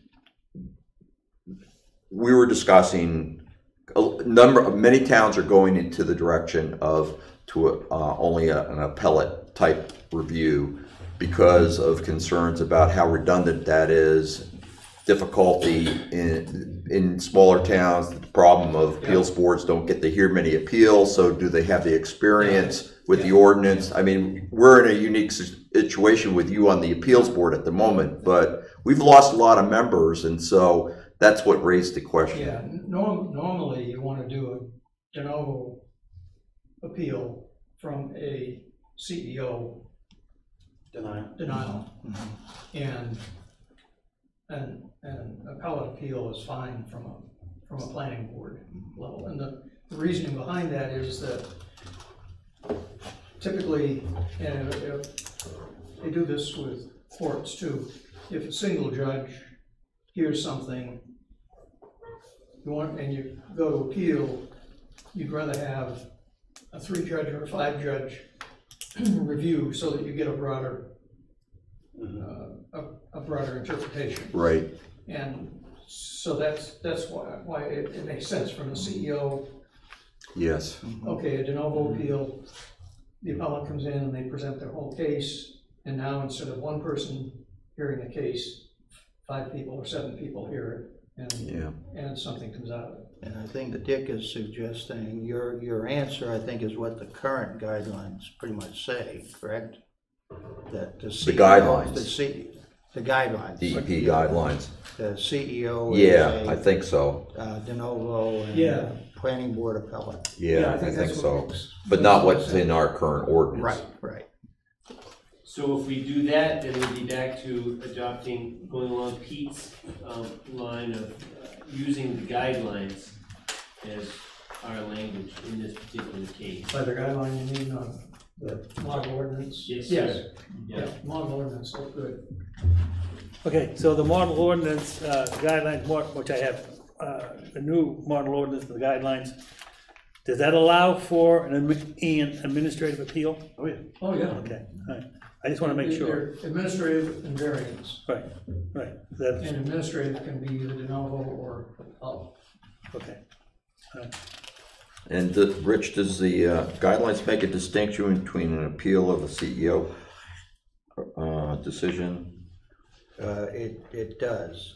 What page? It does still allow the towns the option. Yeah. Right, The yeah, guidelines right. are written, in the form that they're written, is that CEO would be I think that's de novo. why they put the note in there that if you did something different, consult with your town attorney Yep. to make sure that you're. So is that page 51? Oh, right. Yeah.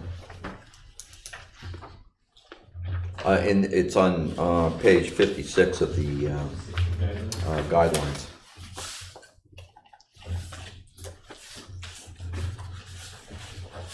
$56. There you go.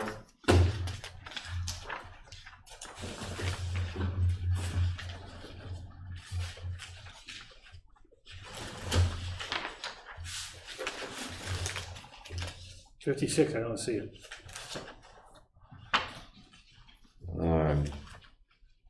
Administrative appeals, and then there's a note underneath it that On page 56? 56. Oh, I got 56 on my line paper. Yeah, so where is it? Oh, that's weird. Is it 51 on Pete's? No, mine it's 56, but not on his. I'm wondering what He's into the Pete's- definitions on page Why is yours 56. 51? I was just looking at, mine's page 56, but I noticed that the, Yeah, no, this- I got this one off of the DEP website. Maybe that's why it's different. Mhm. I just copied it. oh, you know what, that's a clean version.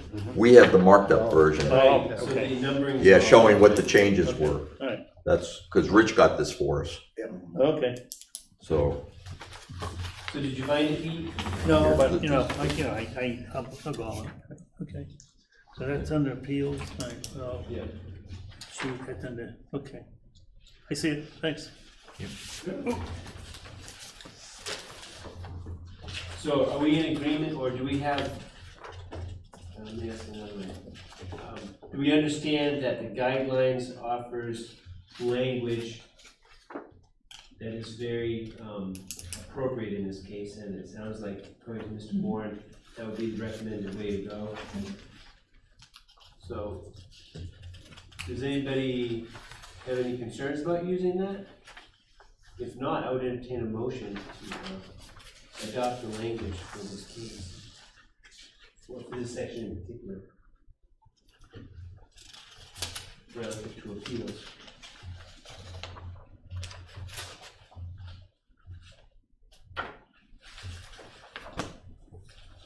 And it could be something simple, hint. I can't make a motion, right? Why don't you suggest it anyway? Maybe one of the rest of us will say ditto. I guess the only thing that I would say is that in Board of Appeals section relating to appeals, that appeals of a decision of a code officer will be as a de novo appeal, and appeals of decisions of the planning board will be treated as an appellate appeal. I think that's what we're saying in a very general way here, and it's a matter of putting that into the language. And essentially, if you went along with it, it said as provided in the current DEP Chapter 1000. Guidelines. Yeah. So Craig, do you so move? I'm not quite understanding.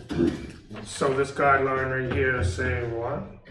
It's saying that someone can't do a de novo appeal from the planning board? Yeah, it would be, if it's saying if they're appealing, if Gary denied somebody a decision in shoreline zoning, there's several permits that he issues. And they appealed to Mr. Bourne's Board of Appeals. They would treat that as a de novo appeal, where they basically starting from scratch, hear the whole thing. And if it if we denied somebody a permit based on some standard in the ordinance, say we denied it based on doesn't meet lot coverage, the Board of Appeals would deal with that variance as an appellate appeal. They would essentially look at, did the board? That's a variance, right? Yeah, That's not an appeal. Yeah, you're right. The appellate is for errors Yeah. of interpretation. Right, but, yeah, but it could be such that he disagreed on how we denied it. We said he didn't have the frontage And he's saying he does have the frontage. He's not gonna appeal it as a variance, he's gonna appeal it saying that we didn't measure right or something like that. Right.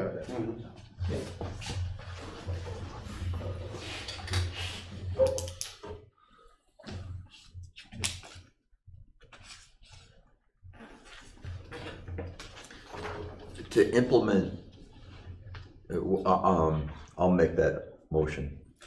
George, motion. Do we hear a second? Second. Roger seconded. Right, Discussion. I have some discussion. Great. So to implement that, would we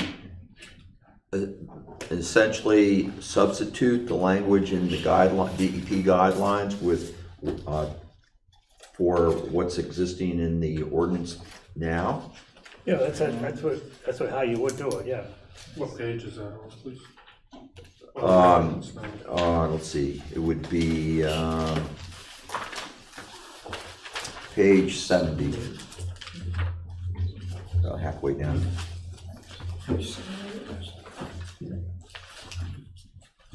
What page did you say, George? Page 70 in our existing ordinance. Oh, okay. Yeah. I mean, I haven't looked at, done a side-by-side or anything like that, so that's one reason why I asked the question. Because on page 70 under section G, we're talking about appeals. And the construct of this language here looks similar. I have not compared it either, side by side. But it looks very similar to the construct of, in the guidelines, section H appeals. Except for it says code enforcement or planning board for de novo. Right. And you're just taking that de novo away. I don't know if I like that. Well, that may be a reason why we have to go, to implement it, we would have to substitute the language in the DEP guidelines. George, also in numbers, page 73 is actually in the current ordinances where it starts talking about how you do it. Right.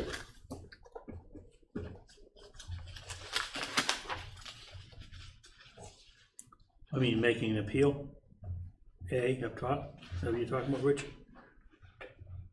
Yes. Which is like in the guidelines on page 58.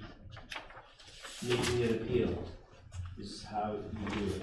All right, so I think the difference you'll find between the existing ordinance and the model ordinance in that respect is that one of them allows new evidence to be introduced, new evidence and testimony to be introduced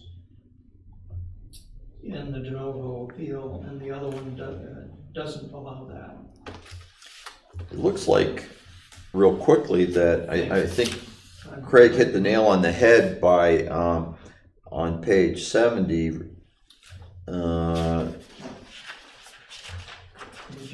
we take the language out of the guidelines and put it in as paragraph A there. I think that's what it entails.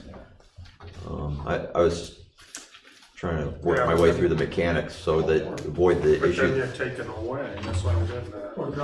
Or in 1A, you can drop or planning board in the or planning board. Right, CEO, planning board, and in the guidelines, it makes a distinction between the two. Yeah. That,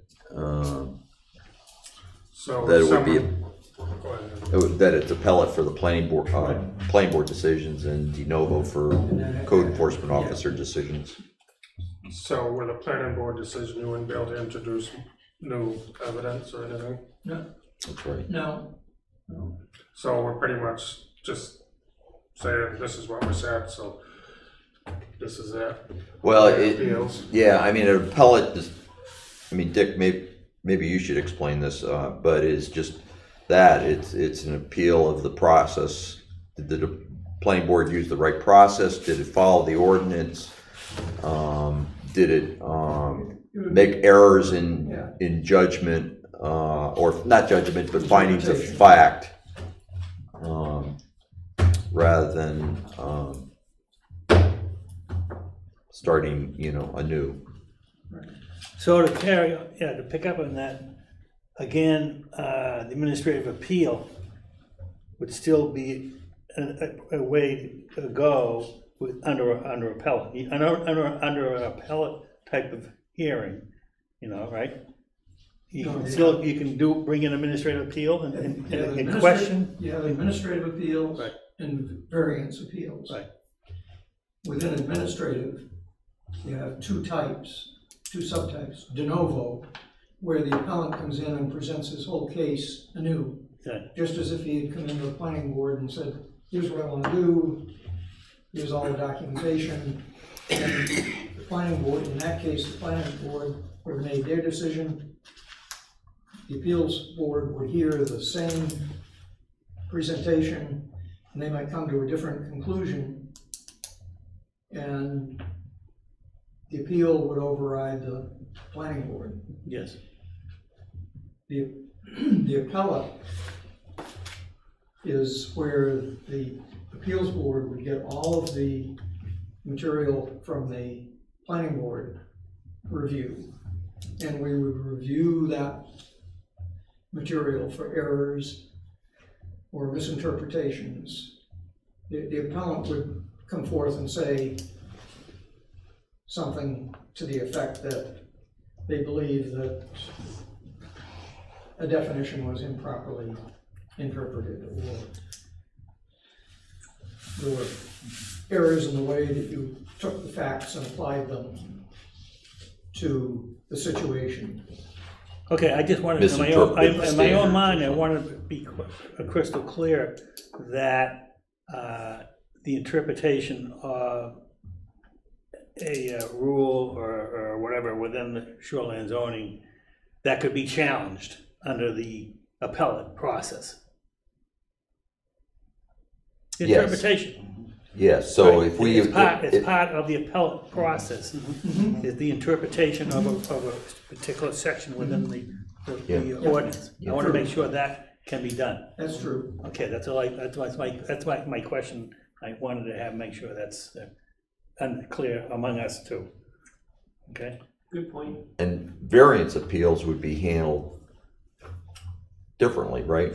There are different criteria. Yeah, There's a set of 5 criteria for to get. So like, Craig, for example, for example, if it was about the square footage of lot size, or the number of feet of shorefront, since that's a dimensional standard, that's something that an applicant could seek a variance from. A setback, a shore frontage, Lot coverage, a lot coverage, any kind of a dimensional. building height. Yeah.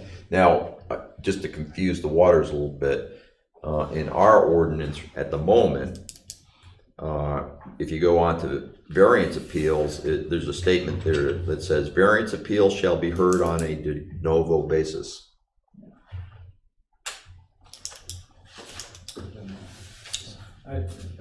That really doesn't make a lot of sense. So, I mean, I think we got 2 issues. One is for appeals, one is for variances. So why wouldn't that make sense for somebody to come in and argue the case for variance from the beginning? Well, a variance request, they're coming for a to have something in the ordinance granted an exception. So they would have come to the planning board, or they would have gone to Gary, and their application would have been denied because some provision of the ordinance wasn't, some dimensional issue wasn't met with.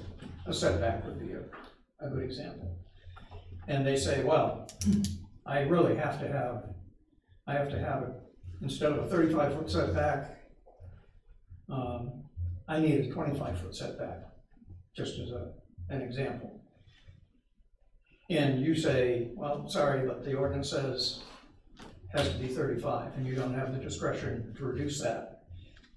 They would come to the appeals board to request that they be granted a lesser dimension. And there's a set of criteria in a variance appeal that are specified by statute that you have to go through and to determine whether they get that exception to the provision in the ordinance. So it's not- it's almost like de novo is irrelevant, It because there's a decision-making process no matter what. It's cut and dry. It's Yeah, right. it's almost misleading, kind of. Yeah. It feels that way to Yeah. me.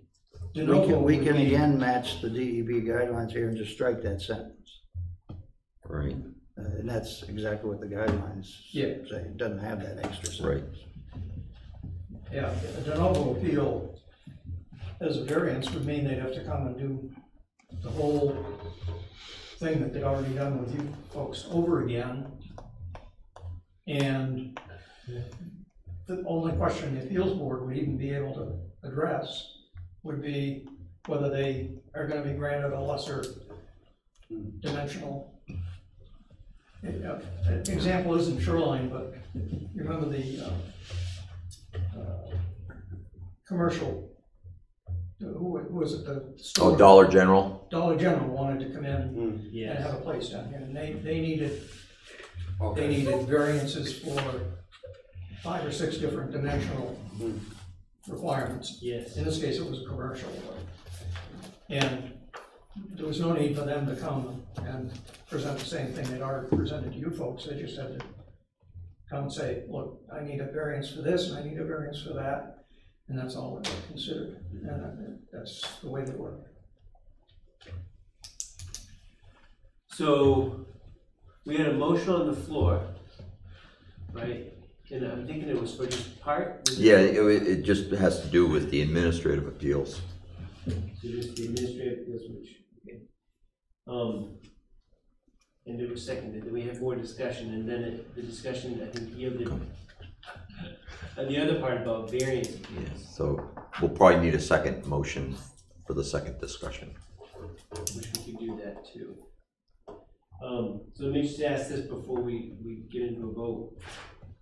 Is there any reason to not consider just taking all of H and adopting that All of H in the guidelines? in the guidelines, okay. Sounds pretty good to me. I'm just asking, because, and the reason why I ask is because H talks about appeals, and it lists both administrative appeals and variance appeals. And I'm on page 56 here of the guidelines, and just a cautionary note, in the middle it says, if a municipality chooses appeals procedures different from those, it is recommended that the assistance be sought from legal counsel to ensure the adopted language is legally sound.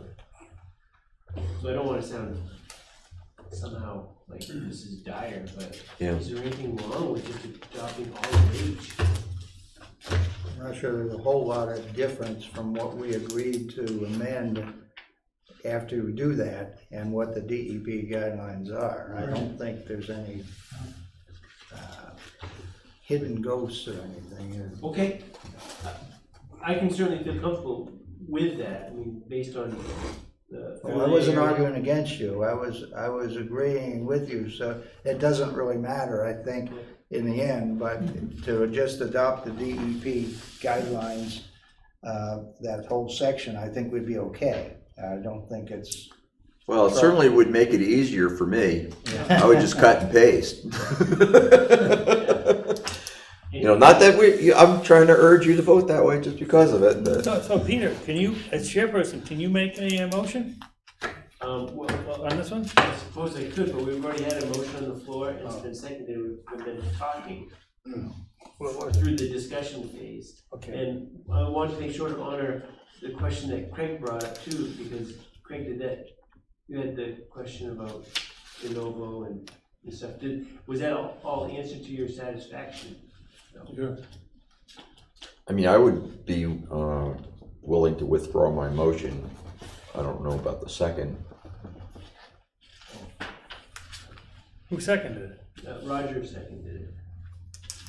So, Roger, what do you think? Is it worthwhile to just, I'm just asking, if we adopted all of H, which addresses both of these concerns, would that be acceptable? If so, we could withdraw the motion and then have another motion come up that might address this strategy. So, George, are you willing to withdraw? I am. Roger, would you withdraw your second? Yes. Thank you. Healthy discussion. I think we're in a spot to entertain another motion about the appeals. So I would make a motion to adopt H, appeals, the appeal section from the DEP minimum guidelines, and substitute that for the existing, to replace the existing language in our ordinance. For appeals under section G. Section G, yes. We have a motion. Do we have a second? Thank you, Mr. Sargent. Any more discussion? Mr. Bourne, thank you. It has been an honor to have you helping us out, because this is foreign stuff to us. We don't go through all this stuff. This is really helpful. So motion, second, no more discussion? All those in favor? Any opposed? No? Okay. Great. Yes. So that's good stuff. My God, we're out of here. We're not out of here yet, but Made some progress. yes, we have, and I think good progress. And honestly, other than for minutes, going over minutes tonight, I'm not sure what else we have to discuss. Can I ask Dick one other question? Please do. For the board's purposes, if you go to section 3, and Dick, I'm gonna give you a copy of our ordinance. Is that on our ordinance or on the guidelines? It says our ordinance, oh, okay. So that's page 1. Which one?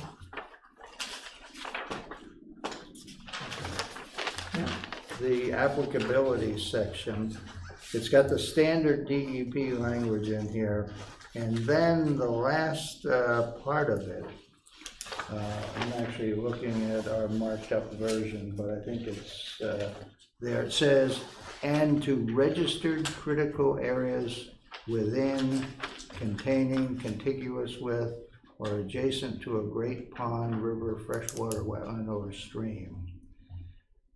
Was it the intent of the town when that was adopted to actually apply the shoreland zoning ordinance to portions of the town that don't meet the standard DEP? That are not in the shoreline. The DEP language or state law shoreland areas or Right. whatever. I'm thinking of like Kettle Hole Bogs. I suspect it refers to like Kettle Hole Bogs and things like that. So and this is something that we may not have had a clear understanding of, I guess, in day-to-day administration of the ordinance. I know that the Kettle Hole Bogs are on the map.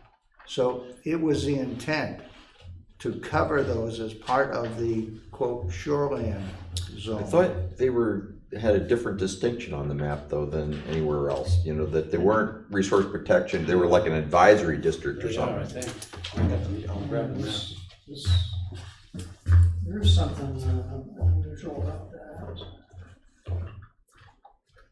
You know, the registered critical areas were the bogs down here behind the shop. behind Right, the shop. yeah, And here, the pits, Yeah. so forth. Okay, because The We real weren't question sure what is that meant. Yeah, if there aren't districts associated with them, which, in terms of limited residential, things like that, how do you? Administer that. Was there something in the table maybe that covered that? They're an environmental advisory area. So we have that. We do, right? Yeah. See? So that's a district we have here? No, well, No. no. Not a district. Just a note? Yes.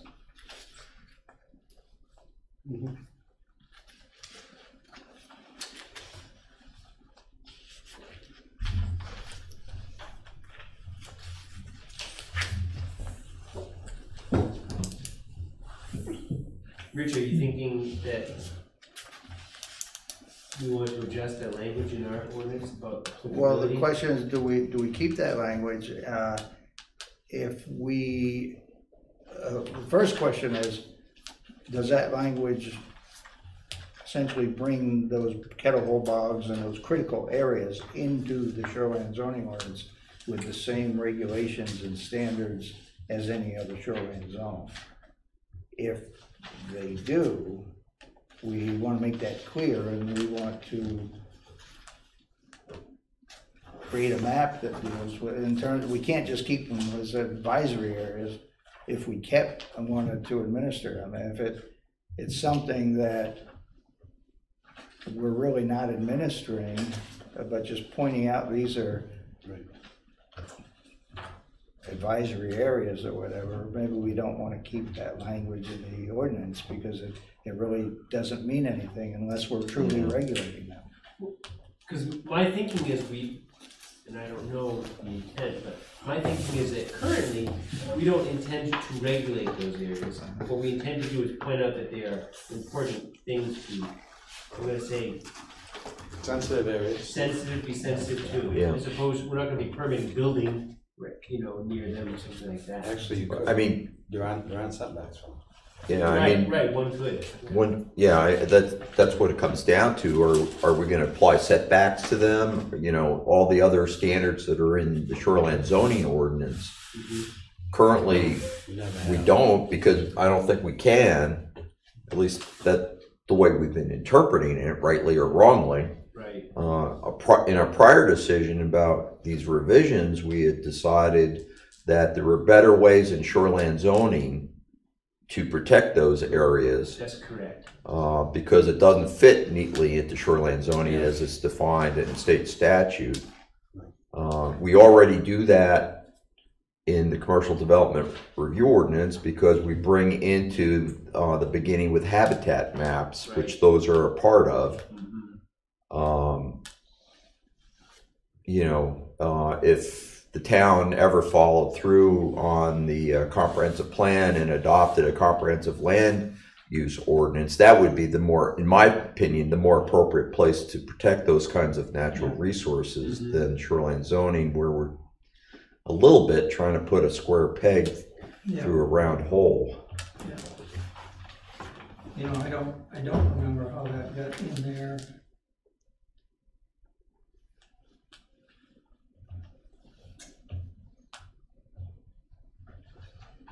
I mean, at a minimum, if we decided to keep it, we'd have to change, we'd have to develop some standards, I guess. Yeah. Or a new district, Yeah, some I'd say standards. district, otherwise I know the courts. or incorporate it into resource protection or something, or one of the existing. And I mean, registered critical areas, we'd have to, all that terminology's changed now. It's we'd probably have to bring in beginning with habitat or something, or What do you think, or does it make sense to consider adopting the language of applicability that's found in the guidelines, which does not include Those areas. Yeah. That may make sense. Would that, based on our conversation, both tonight with Mr. Bourne and recalling our conversations where we met, I remember meeting in the other room, for some reason, we were hashing out what to do with the sensitive areas, and we said, geez, it doesn't really fit as something that goes within the shoreline zoning ordinance. I don't know, I guess, Mike, I'm just sharing my hand, that's the way I'm leaning right now. I mean, I'll throw out another alternative. If we didn't want to just do away with all regulation of these critical areas or critical habitats, you could reword this so that it would make it clear if a portion of it was in the shoreland zone.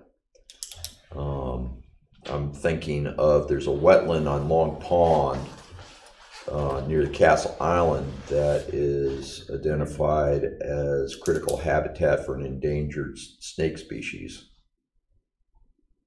Part of it abuts Long Pond. So, 250 feet of that is in the shoreline zone, but the remainder is not. That's an alternative, is to bring that whole portion, but it has to start with being a portion of it in the shoreline zone. I don't know how many areas there are. That's the only one I know of, but Yeah, I don't think there's many. I mean, Well, okay, if we do that, again, we don't have time to do it now, but maybe we could do that after, later on next year, we could get into it more, it'll take a lot of work. I'm thinking it's gonna take a lot Yeah, to figure out. I agree, because actually it probably would require some back and forth within Fish and Wildlife, and maybe with the natural critical areas program over at the Department of Conservation. What I think tied that was in the definition of resource protection district. The very last item 6 was areas designated by federal, state, and municipal governments as natural areas of significance to be protected from development. Was the only way that ever got tied back in the body of the ordinance. So there were no real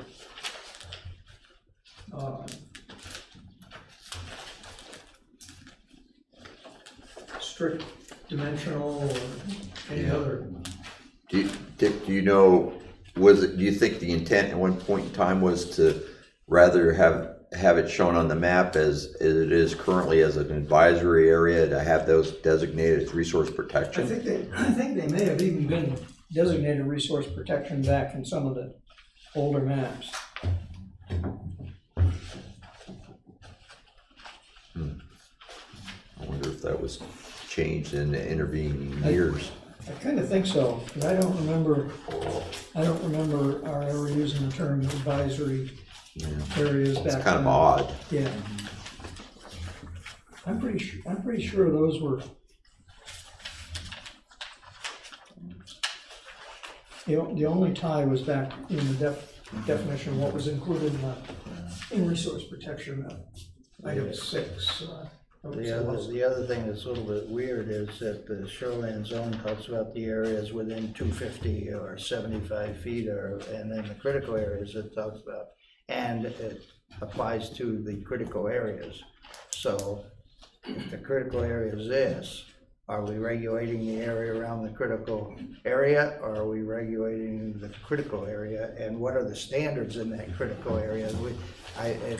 It's definitely going to take, if we decide to do something and make this fit legally right, I don't think we're going to get it done before, we put this whole effort further back. I think a smart move would be to take that out of the applicability section, and deal with it separately, because I think that was an initial attempt to include it as resource protection in the resource protection areas, and expect that the resource protection rules would be applied. Yeah, I mean, if you were going to protect the integrity of those kinds of areas, that would be the way to do it. Yeah, and something's changed in the interim, and I don't know what. But. Yep. Okay. Yeah, and to Rich's point, I think take it out and do it as a separate activity is, if anything's gonna be done at all, makes great sense, yeah. Okay. So if we want to do that, do we want to consider adopting the applicability language strictly from the guidelines and have it replace our applicability section? Yes. Does that make sense to everybody? The only reservation I have about doing it that way is it's gonna show up to the public like the whole section is brand new. Because it's gonna be all crossed out and all the new language will be underlined. So it's gonna raise questions about the applicability of the overall ordinance and mislead people. I see.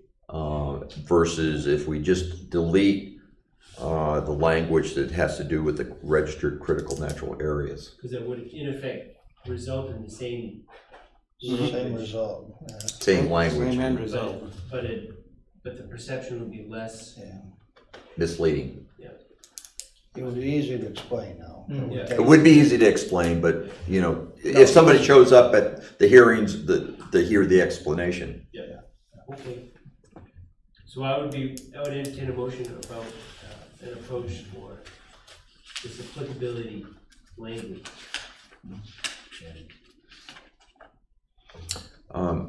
I would make a motion to delete references at the applicability of the ordinance to registered critical areas. In section 3. Thank you. So we have a motion. Second. Any more discussion? All those in favor? No. Any opposed? No. Great. All right, awesome. Great progress. Thank you.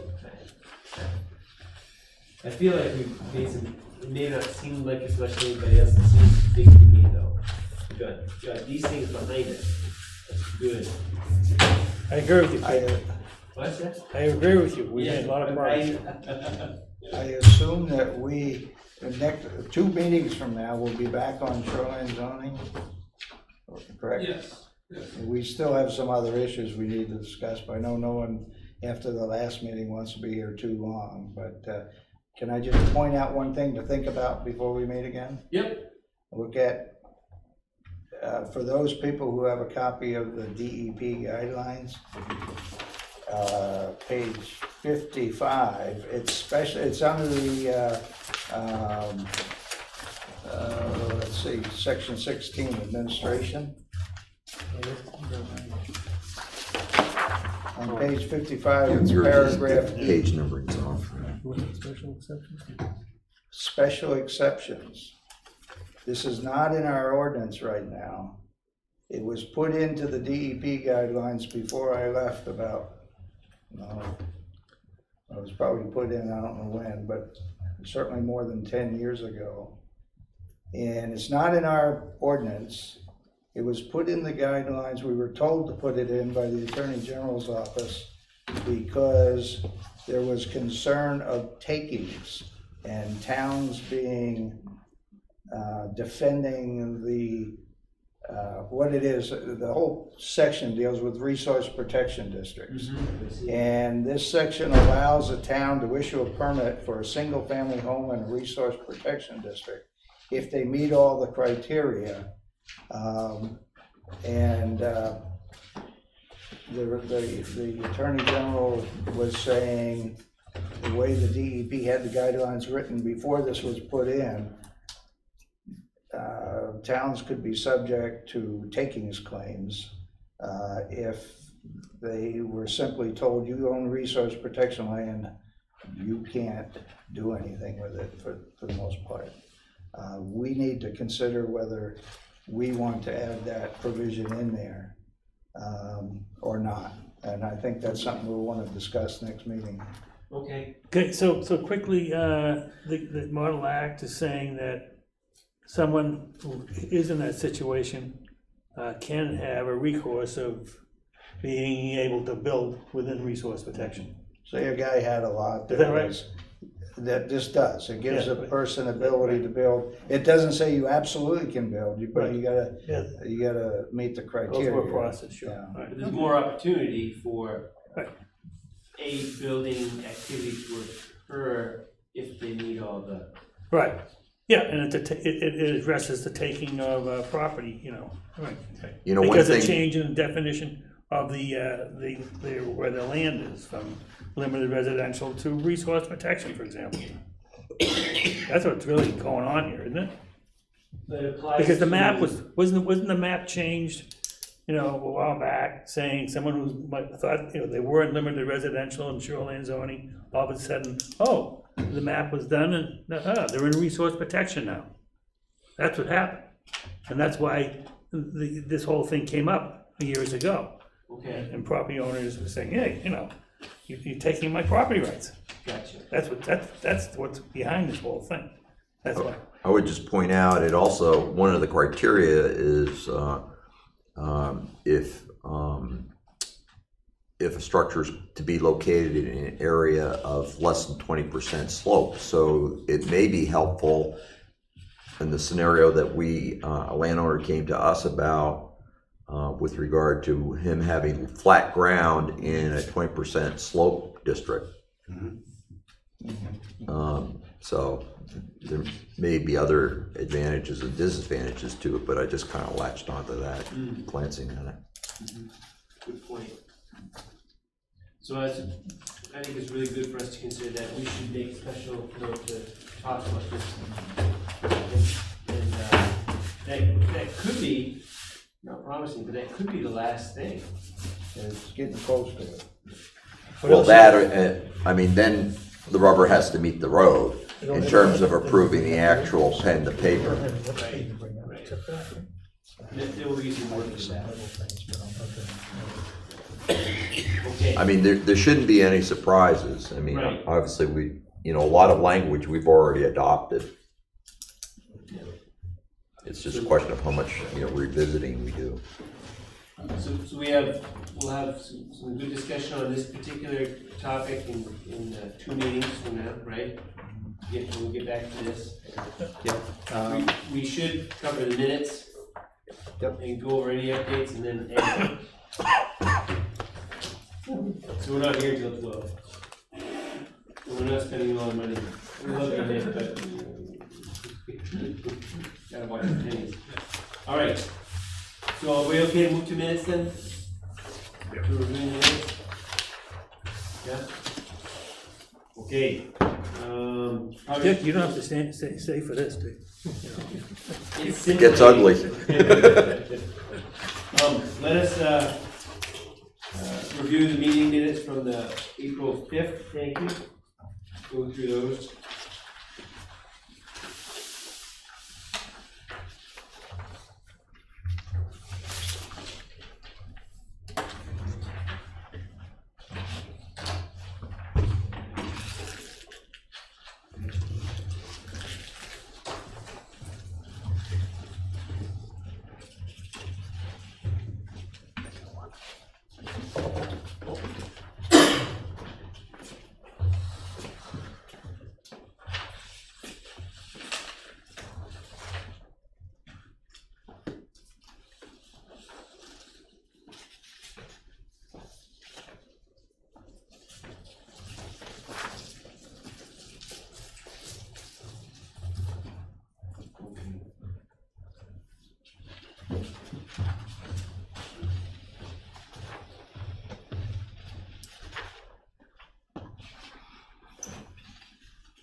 have people had a chance to go through the meeting minutes of, April 5th? Rich, are you all set, or? Oh, yeah, I wasn't there anyway. that Oh. meeting. Indeed, thank you. I'm all set. Yes. I wasn't there. That makes it a lot easier. Everybody else all set? So comments, edits, suggestions, what do we have? Yeah, I have a number, unfortunately.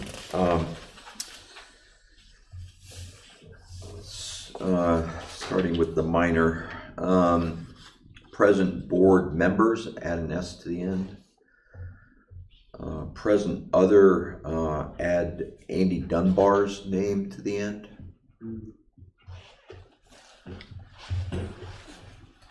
Under old business, I would suggest striking on the under number 1 parish Manson K&K land surveyors. I would strike out subdivision, and on that next line I would reduce that. I would delete and Colin and Carroll so that it just reads Franklin subdivision.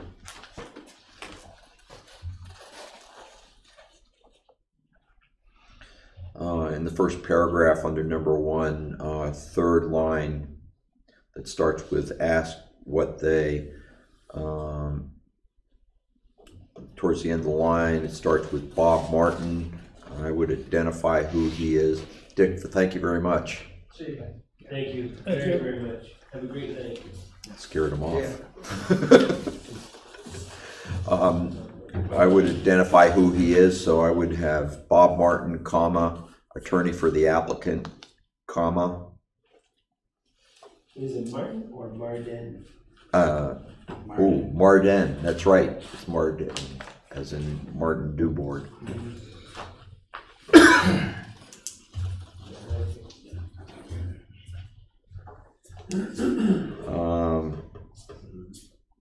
Let's see.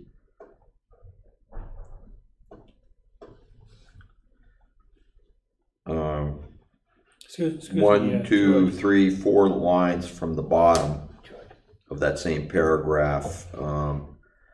Towards the end, it starts with a sentence that said, George was a little bit confused. Before George being confused, I would add a short sentence that said, Mr. Marden agreed to do so. What he's agreeing is to have the town attorney review the affidavit.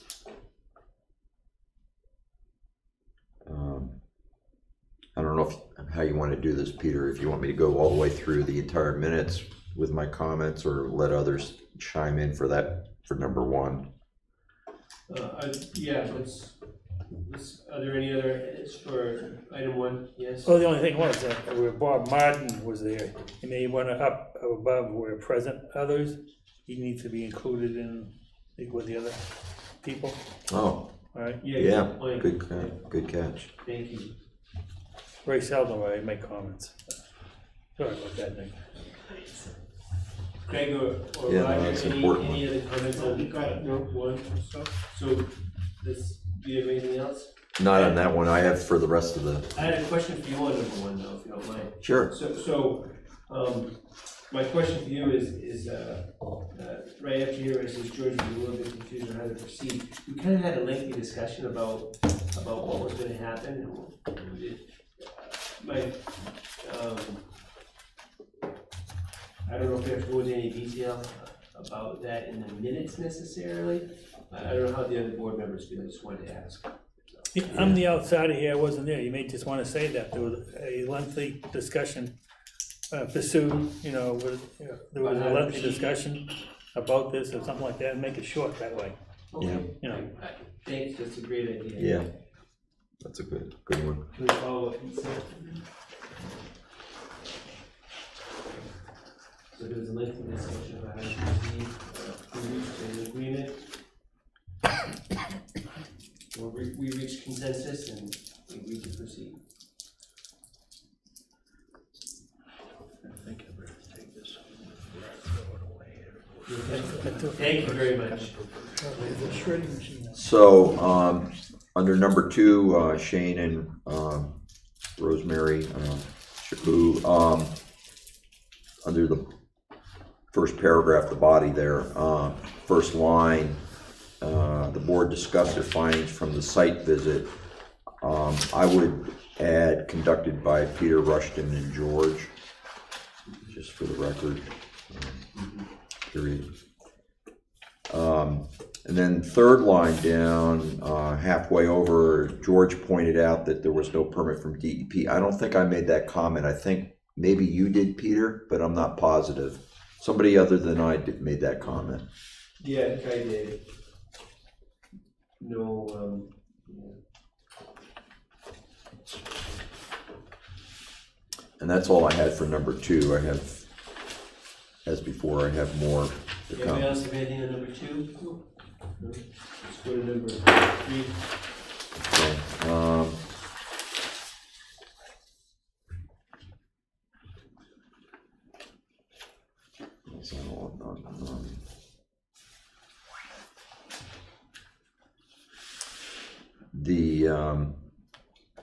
Okay, okay, never mind.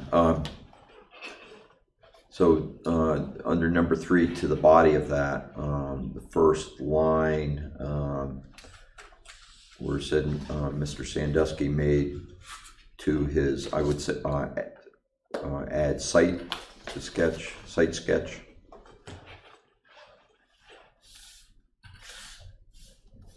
Then on the third line of that same paragraph, the start of the first new sentence there, the board did ask the question about the, rather than size of the project, I would delete size and substitute area of impervious surfaces of the project. So area of impervious surfaces replaces size.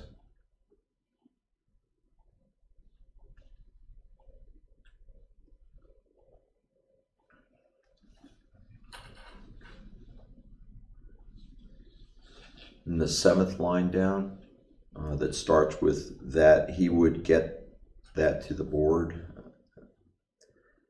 At the end of that line, the board also pointed out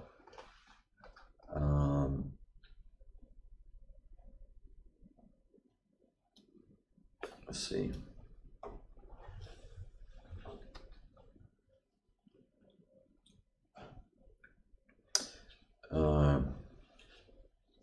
So the board also pointed out how buffer was drawn. I would delete was drawn, and I would before the word buffer, I would add the required vegetative. So it would read the required vegetative buffer. And then I would add along Route 11 could be met. So that it reads, the board also pointed out how the required vegetative buffer along Route 11 could be met. Got that? Then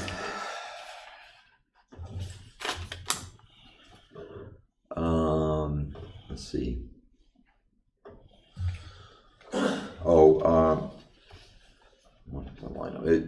Two lines down, Mr. Morrow is actually Mr. McMorrow, McMorrow. And let's see.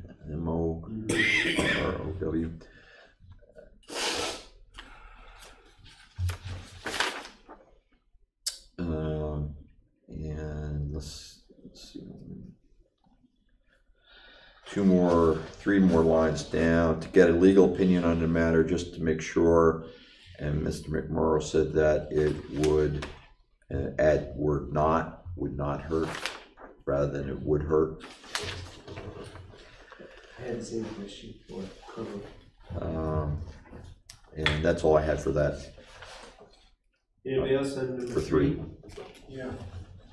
Under purpose, we're only talking about the 60 by 90, we're not talking about the 20 by 40 or the 40 by 40 or the 10 by 15. It's just the storage area is what we're talking about for this permit. Well, he was doing an expansion to his shop. Later, that's another permit.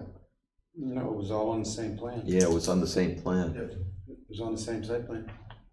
There was a shop addition, a storage building. There's 2 additions on the shop. Yeah, but we really never talked about it. It was part of your review. Yeah, well, we did to the extent of, or at least, you know, that's why I asked questions about how are you handling hazardous materials and degreasers and things like that, because that's where those kinds of items would be Because he generated. had mentioned one permit, one building is going behind the one he's got now, but we didn't see any plans for that. Oh, behind it? No, Right. this was on the side. Of the existing. This was an addition to the shop, and it was a storage building. Yeah. He said in the future, he may build another storage building in the rear. Yeah, And you are correct, we did not approve or discuss something about that. The only thing we approved was the storage, which is a 60 by 90. No. And that was the last meeting, right? Yeah. I was here for that time, I wasn't here at this particular one, but well, all I know is, you know. this was his Initial. second time coming in, versus the last time was his third time coming in. Well, that third time was just, what a storage building, you know, off to the side, that's all I thought was involved in the whole thing. Okay, It's all shown on the plan. I just seen. Yeah, Come up in the, I was missed part of this. If you face the existing structure, off to the right was He had a sketch of an it. addition Oh. for He had an elevation of it, small engine repair. Oh, it's down in the hole, isn't it? Yeah. where the shop is now. He's gonna fill it? No, oh, no, okay, I'm sorry, never mind. No, it was, no.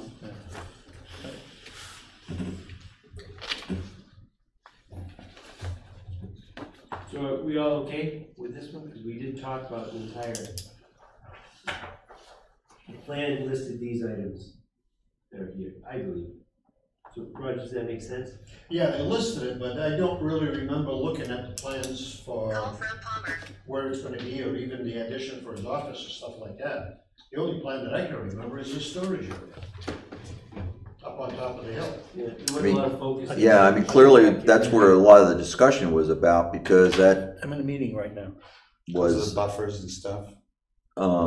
yeah, Right, it's true. And quite frankly, I think that when going over the plans for the addition to the existing shop, it was so plain Jane vanilla, in my mind, it didn't really stand out. It was just, Because the way I took it, this is what I wanna do, but for now, I wanna put up my storage area, and that's why we focused on it.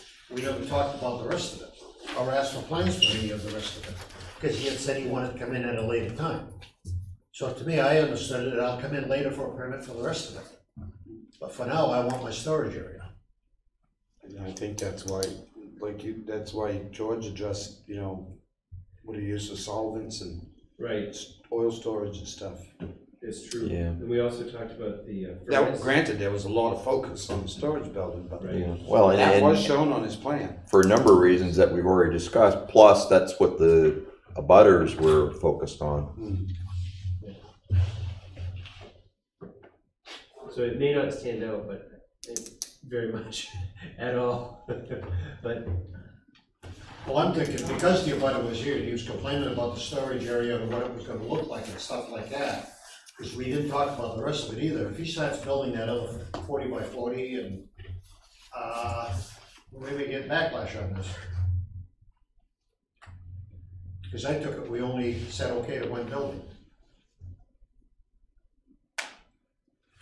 Which was the third meeting that I was in. Yeah, 40 And I by agree with 40s is existing, so it's a 20 by 40 mechanical shop attached to the existing 40 by 40, so he's not gonna build that 40 by Okay. 40. That's And it. then the 10 by 15 office. Yeah.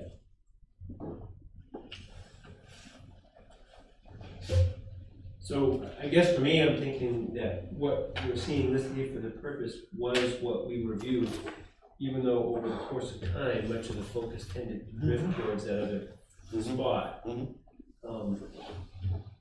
So I believe in my heart of hearts that what we passed, even though there wasn't a lot of discussion at the very end about the first part, the first building, that the town received information for these things.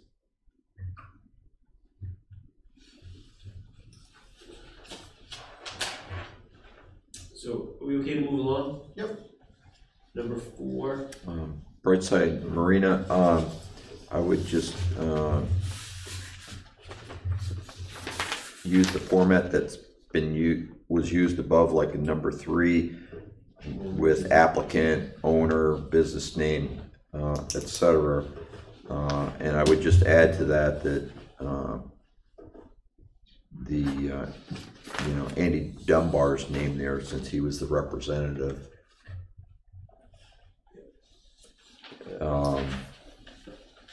Then to the body of that first paragraph,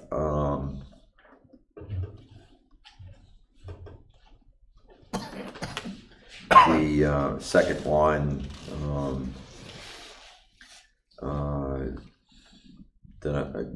well, basically almost all the way to the end, between shoreland and permit, I would add, I would insert zoning.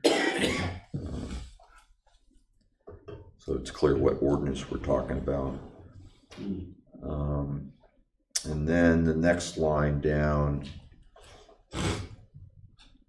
I guess I would reword the sentence that starts with Andy Dunbar.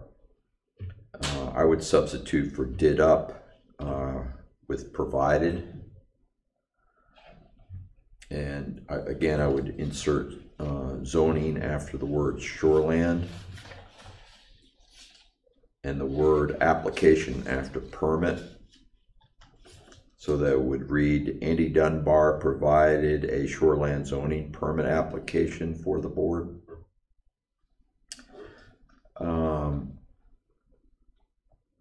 Then the next line, yeah,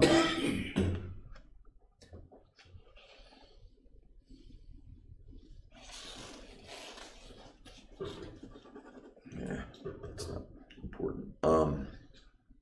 Not the next line, 2 lines down. At the application, they saw no way approving due to the fact that there is not enough, it isn't road frontage, but shore frontage. So delete word shore, road and substitute shore. And at the end of that, frontage or lot area. That was the second item, period. Continuing along, George made a motion to deny the application based on not meeting, I would insert the word the, and rather than minimal, it's minimum. I would add then lot size. Next line, I would add S to standard, so it's standards. Contained in section 15, and after section 15, I would add of the shoreland zoning ordinance.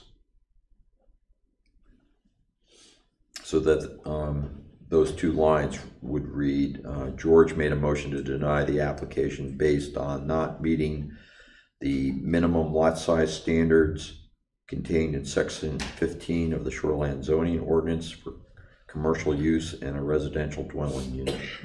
Got that? Then the next page, first line,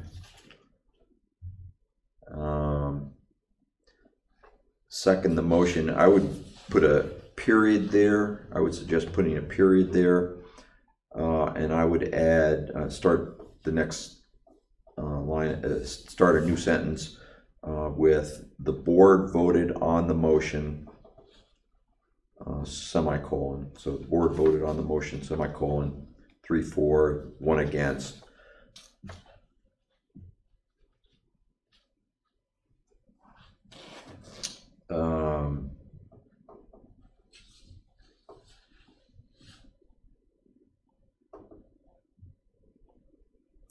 Next line, when you get across to commercial application, I would after commercial add, development review ordinance. And I would capitalize commercial development and review, so that it would read findings of fact for the commercial development review ordinance application.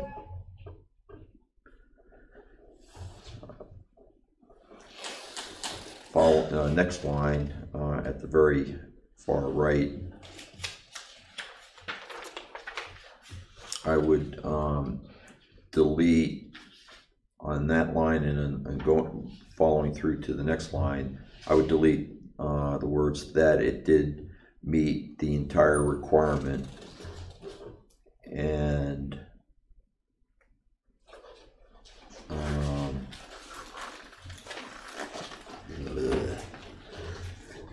then continuing, I would delete the word standards and insert review criterion that an application meet all the requirements. Then you have of other, I would insert the word town, with a capital T. Ordinance, I would change to ordinances, add a S. I would keep because it, delete did not get. Sorry, I didn't have a chance to mark this up in advance to give to you, Nick. And I would substitute was unable to receive.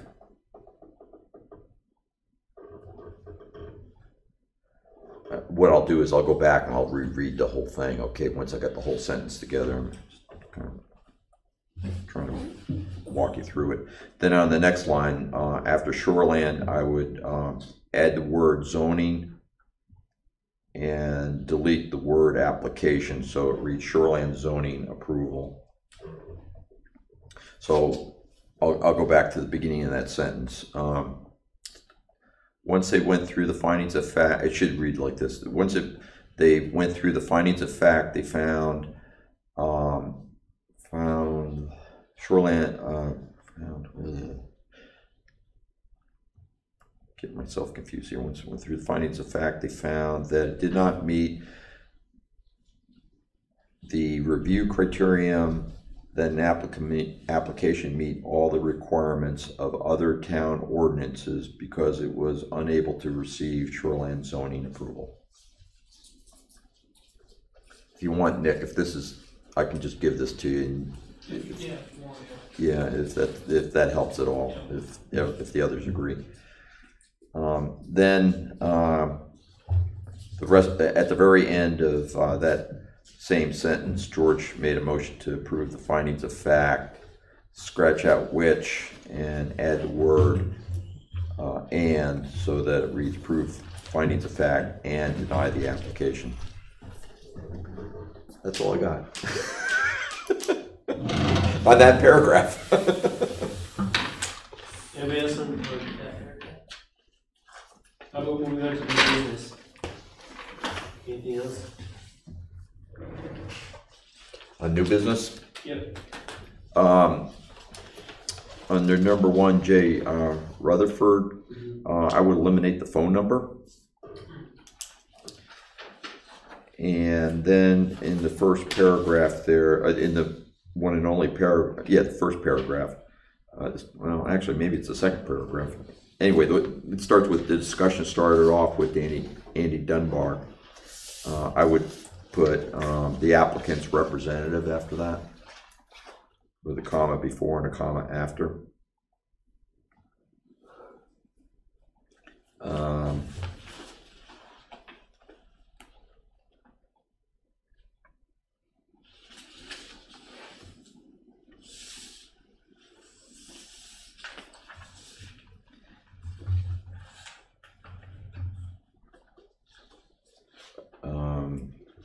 And then on the last line, I would put a period after May 3rd and capitalize meetings since it starts a new sentence. That's it. Anybody else? I don't know, I think the wording should be changed on that second line. the application was nearly complete, except for things that it did not answer, and it's, Yeah, is it complete? or not? yeah, that just doesn't sound right. So, I think that was nearly complete, we ought to take off, except that things were not answered, needed to be, which is basically it, but. so are you suggesting that after, okay, so if it reads, the board thought that the application was nearly complete? Is that, Yeah, and, I just worded different as to why it wasn't complete, but if it's not complete, well, yeah, things are still needed, so it just doesn't sound right to me. okay, let's think about this.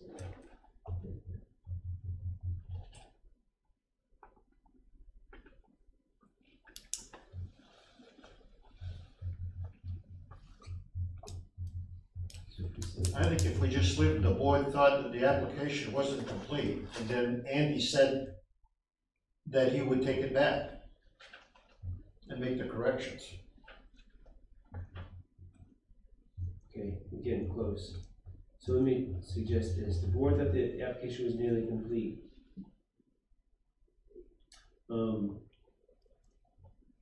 You said period there, then had a short sentence that said,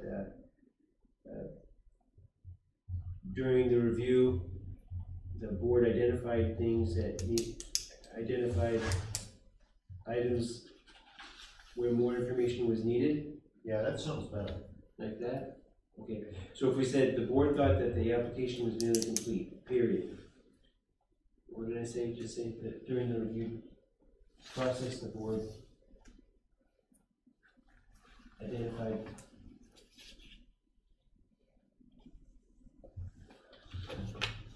what did I say? Items that areas that need to be complete. Period. Yeah. That would sound better. Yeah, okay. Okay, great.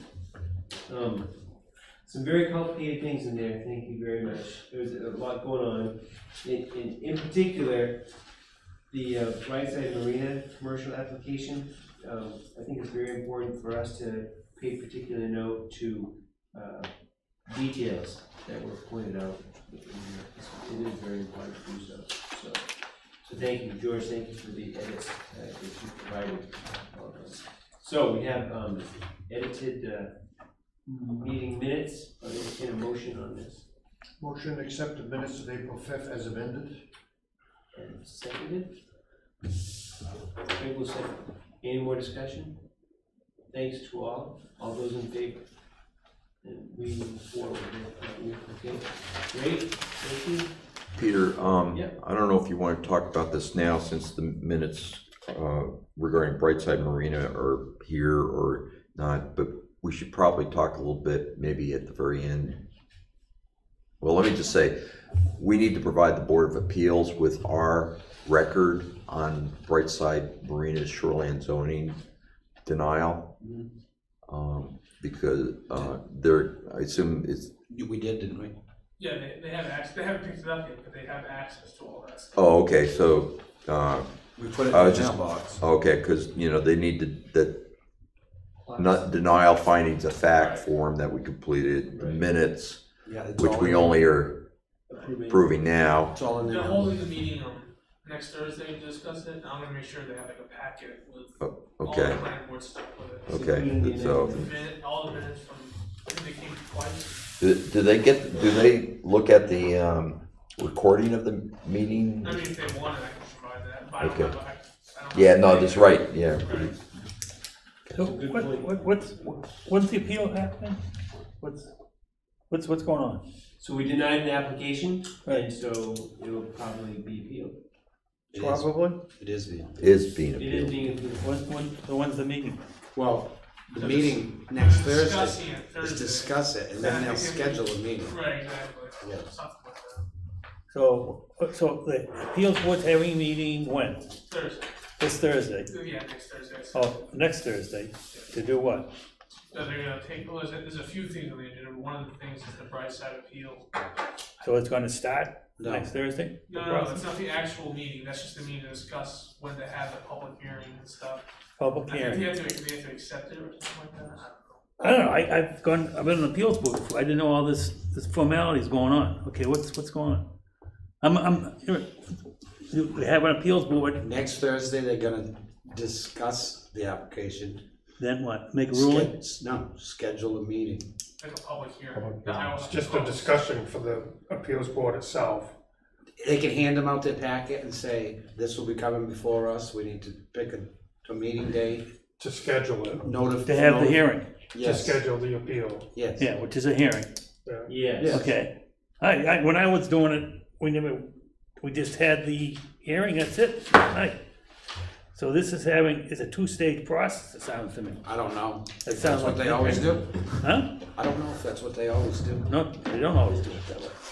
We have a brand new chairman, this is his first meeting, And that's whom? Mike Heenum. Okay, all right. So a different procedure, I don't know. okay, all right, good, I didn't know what's going on, Good idea. good. So, let's carry on here, go to the meeting minutes for April 19th, if we could.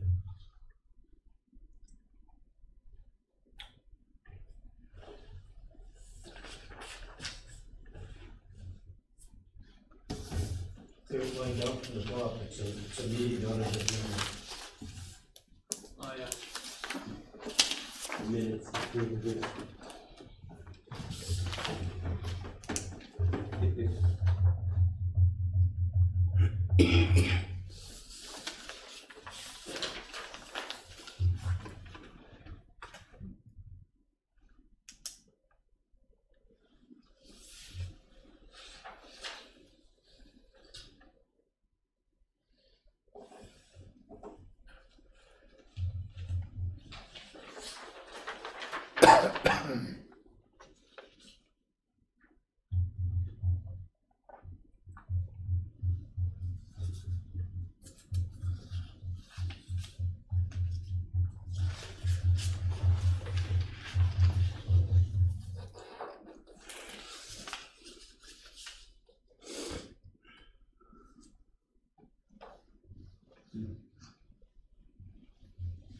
Everybody all set? So, we have one item about meeting minutes rather than an agenda. What other edits do we have for this? Any? My only recommendation is that wherever we have, a reference to shoreland ordinance in it, we use shoreland zoning ordinance. Just to be consistent the whole way. So for example, number 2, shoreland zoning ordinance discussion. Third line down, 1, 2, 3, ends with shoreline ordinance, it should be shoreline zoning. And that's it for me. Under old business, number 1, the second line, board reviewed the findings. I would add a fact a fact concluding the reconfigured Franklin land sales are exempt from Belgrade's subdivision ordinance. So again, findings add of fact concluding the reconfigured Franklin land sales are exempt from Belgrade's subdivision ordinance. And then after Mr. Martin, I would identify him as the Franklin's attorney.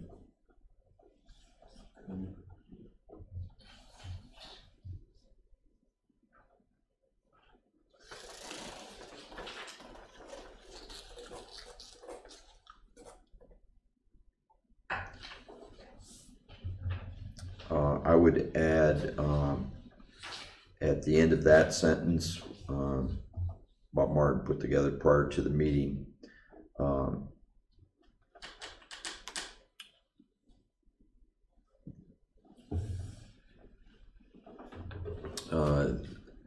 A sentence that says,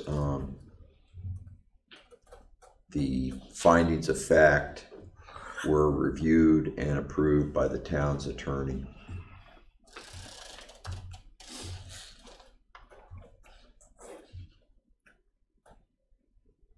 Can we add, and the attorney provided a legal opinion? Or should we? Maybe I should say it that way, because, I don't know. Yeah, I guess, let's see, what's the best way to add that? The findings of fact were reviewed and approved by the town's attorney.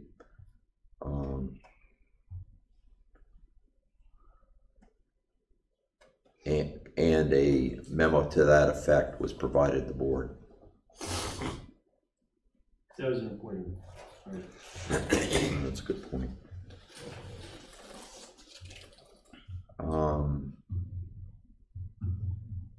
So the next line, land surveyors, I would delete put together and replace with the word provided.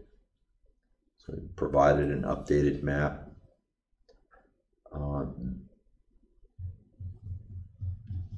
And I would delete the remainder of that sentence, referencing what the board had decided to do. I would delete that. And substitute of the revised lot sales by the Franklins. So that would read, K&K Land Surveyors provided an updated map of the revised lot sales by the Franklins.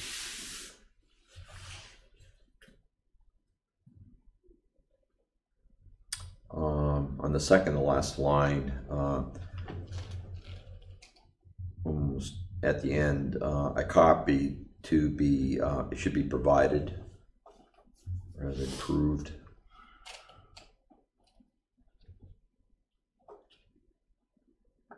That's all I had for that paragraph. I have more into the last one. Anybody else on number one? Just next to the last, third from the last, says findings, in fact, it should be findings. Just a typo. Fiddling's a fact. Oh, I got you. The board was fiddling. The board was fiddling with the facts. All right, on to the next one. Under shoreline zoning,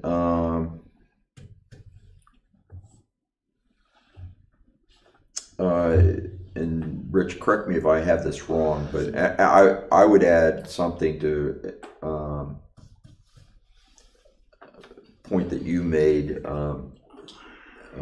after the first sentence that I would write as something like, Rich pointed out that these ponds are smaller than 10 acres and do not fit within the jurisdiction of shoreline zoning. I think that's correct what you said. It's real important.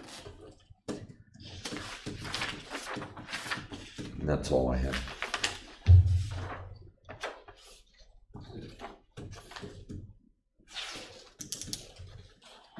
That's it, it's neat discussion.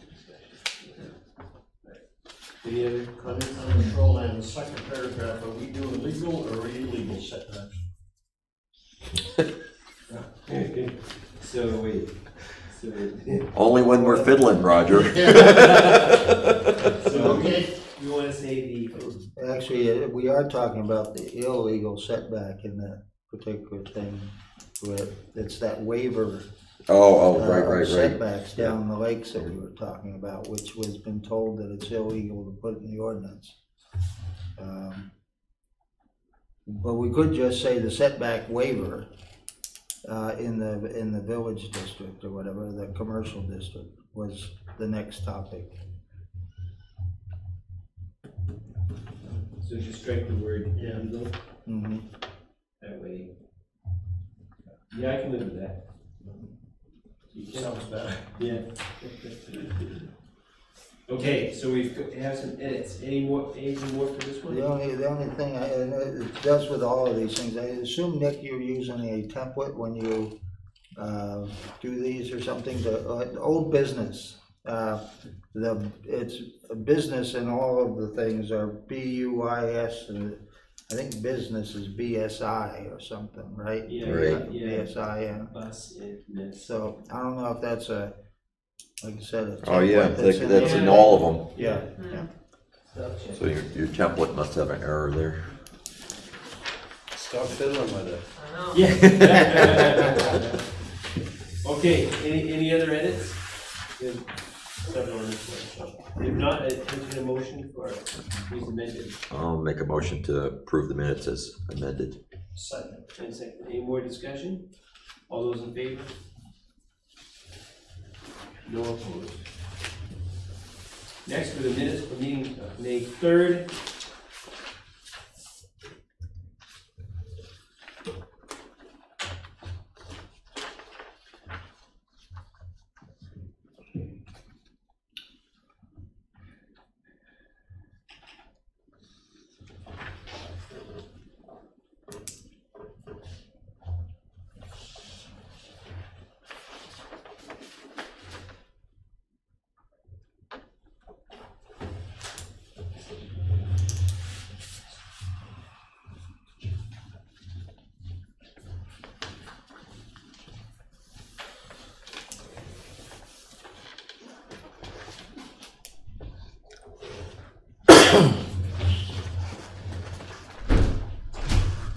Are we having a walkout?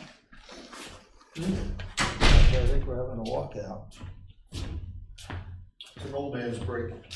Yeah. Yeah, I need that go for Looks the days gone by.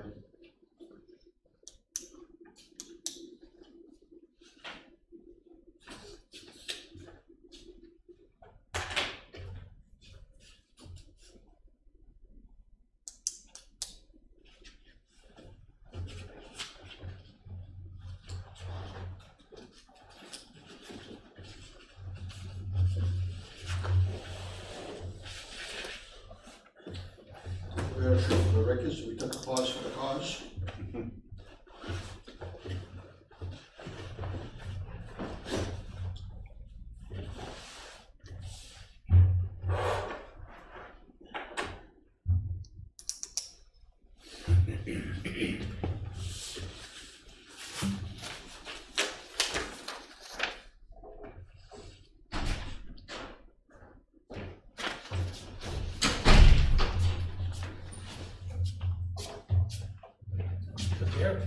Who's that? Jeremy's disposal?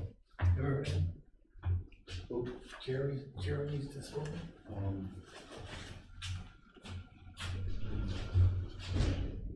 I don't know these. Yep. No? No. No. That's the best one. People had a chance to go over the meeting minutes? I had that fire bill. Did that? Edits? Paying the month in advance. We show up twice a month. Oh, really? That was it. Page 1, old business. Phone number. Oh.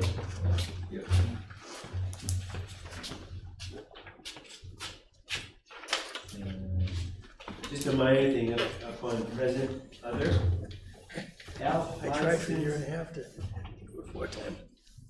so Al Hodgson's name, I think is spelled incorrectly. Yeah. Hoddsdon.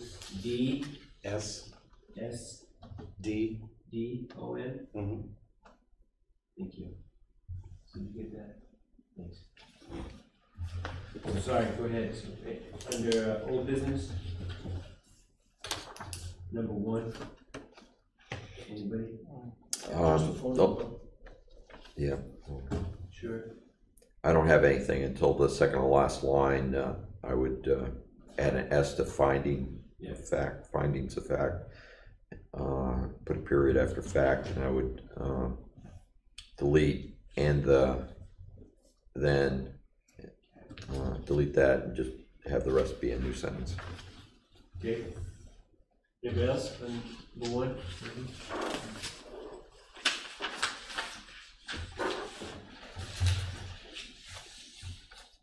Number 2, applicant Patrick Sadelsky. Says seated area, it's supposed to be seated area. Where are you? Seated area on the stormwater plan. Oh, it's not like we. Second bullet. Yeah.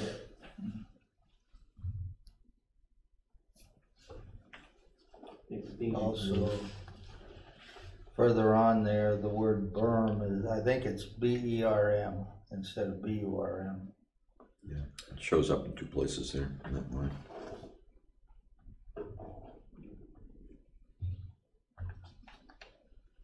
Oh, yeah. Huh. That's interesting. Damn template. I know, really. What's that? Damn template. That's right. The only other thing two other things I have is the first line of the paragraph there. The board reviewed the changes that Mr. Sadlewski made. I would add to his application. And then after that first paragraph, the first bullet, need a letter, I would add from the Belgrade Fire Chief.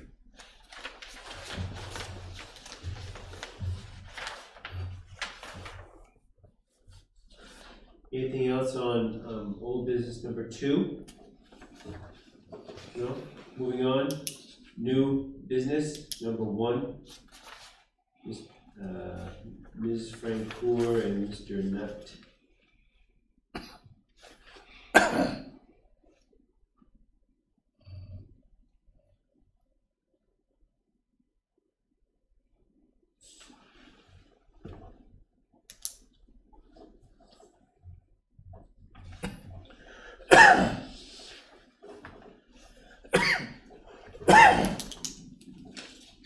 Anything? No. Moving on, number 2 in the new business. Mike Brandon. Under reason, I would put in shoreland and then comma non-conforming structure.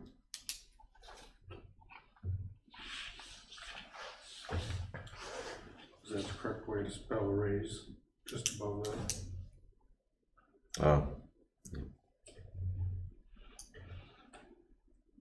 And the R-A-I-S-E. Well, depends on what you're doing, right? Yeah. If you flatten it, do you spell it R-A-Z? R-A-Z-E. Yeah, no, that's right in that context, yeah. Good question. Yeah. Anything else under number 2 for Michael Hammond? I think we need a little bit more detail. So after the first sentence, I would add a couple additional sentences and along the lines of the replacement. I'll reread this after I go through it to see if others agree. The replacement shed will be in the same location and dimensions as the current shed. Rich asked, and correct me if I got this wrong, Rich. Rich asked whether the shed was on a concrete slab. Gary responded that it is. That's all true. So anyway, the replacement shed will be, how about if I just give you this? Yeah. That's all I have. Thank you. It's where it says Gary Fuller went through it, should that be went through the application? So so it will read, the applicant was not present at the meeting, so Gary Fuller went through rather than it, the application. Sure. Yep. Anything else on number 2? Okay. Moving on to number 3, A.E. Hodgson.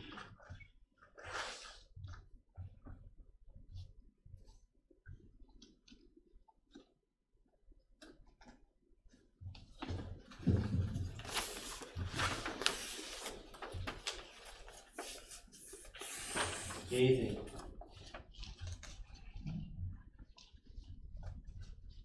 It's okay if there's none, it's fine. Just surprising. Didn't mean that. Okay, we have comments, and thank you for providing those to Nick. I'll entertain a motion for this. What, for what? These minutes. Oh, I, accept the motion, accept the, minutes As amended. as amended. Seconded. Any more discussion with the date? Oh, for May 3rd? Yeah. And seconded. Any discussion? All those in favor? No, any opposed? Great, that's it. Gary, updates? I don't have anything real new. Busy, got a lot of stuff going on, but, Yeah, um, including that ball field. Really? yeah, I was there today. Yeah. Yeah, that's about it. Morrison Next week, next. coming to the next meeting. June 7th. Supposed to have some more commercial development stuff coming in, but haven't yet. What's coming in next meeting, the auto place, Yeah. Ben's Auto? Yep. And we're, okay, well, Got another one that's going to be coming in for medical marijuana yeah? at the old store, Double D's, Mm-hmm. up your way. Mm. So they're gonna be officially a medical marijuana place? Yep. Have, that doesn't really matter, it's not really about medical marijuana, I was just thinking about, at the legislature. Yep. You know, they passed some stuff. Yeah. About marijuana, has there been any more discussion from the select board I don't- perspective? I don't know. about anything? I don't know. Okay, and maybe we'll stay, you know, keep it at bay just because Yeah. they struck the, they call them the clubs or whatever. The recreational. Yeah, recreational parks. This is medical, Yeah, that's what I'm talking about. right, this one is, but I didn't know if the board was trying to prepare and position itself to have. I don't know. in place for I don't know. other stuff. I haven't heard. Okay. It'll be a while, won't it, because they have to adopt regulations yet? I guess so. Yeah. Pete? Before we, adjourn the meeting here, can we, talk a little bit about how we administratively handle these minutes, and we have been, where we discuss Sure. how editing goes, and it can be done prior to the, planning board meeting.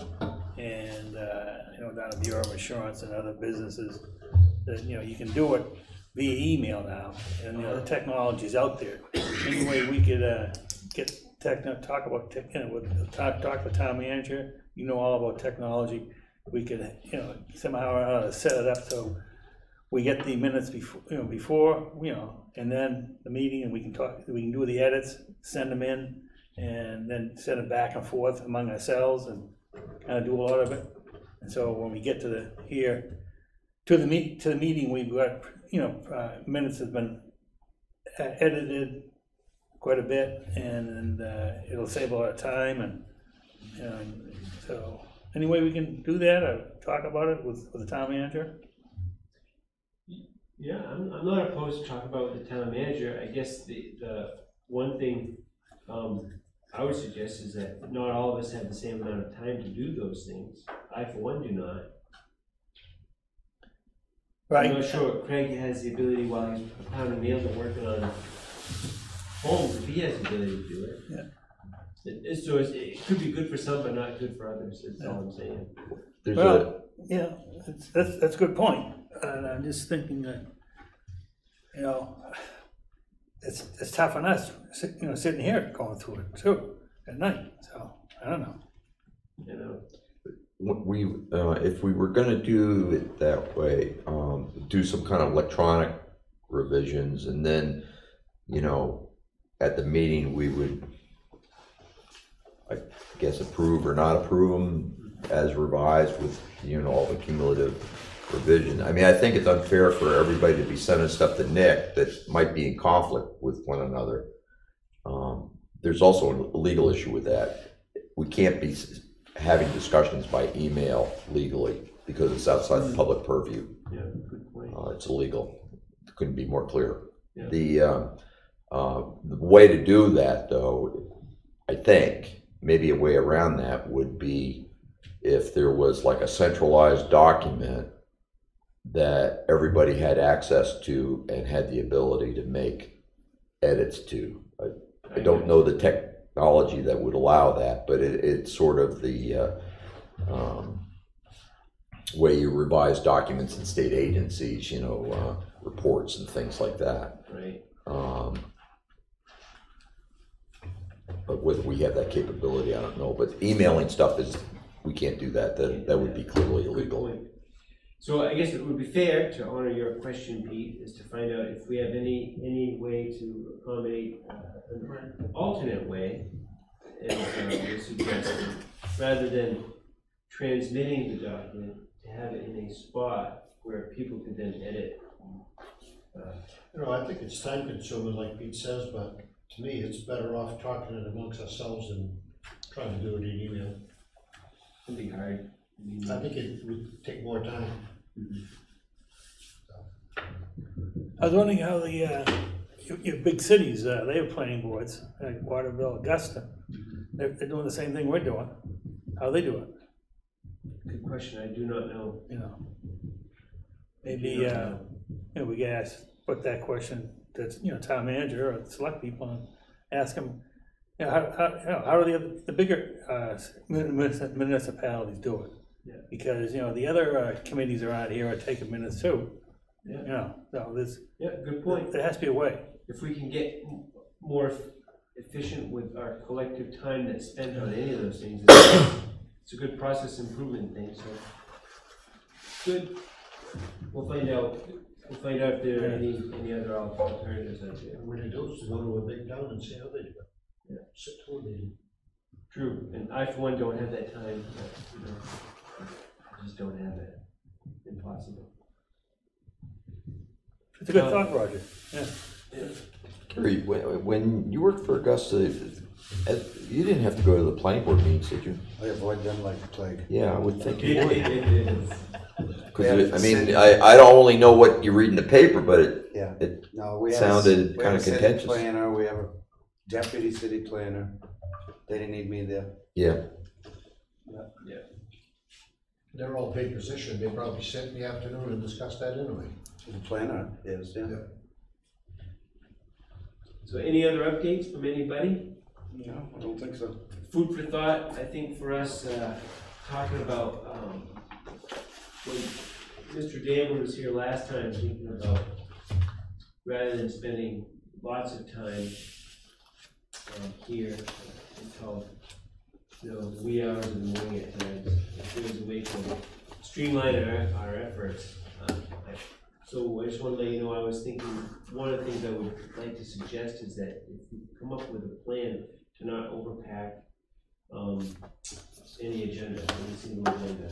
So not it has to be this way, but I'm going to suggest like the idea of no more than one commercial application at a single particular meeting. Is that time consuming?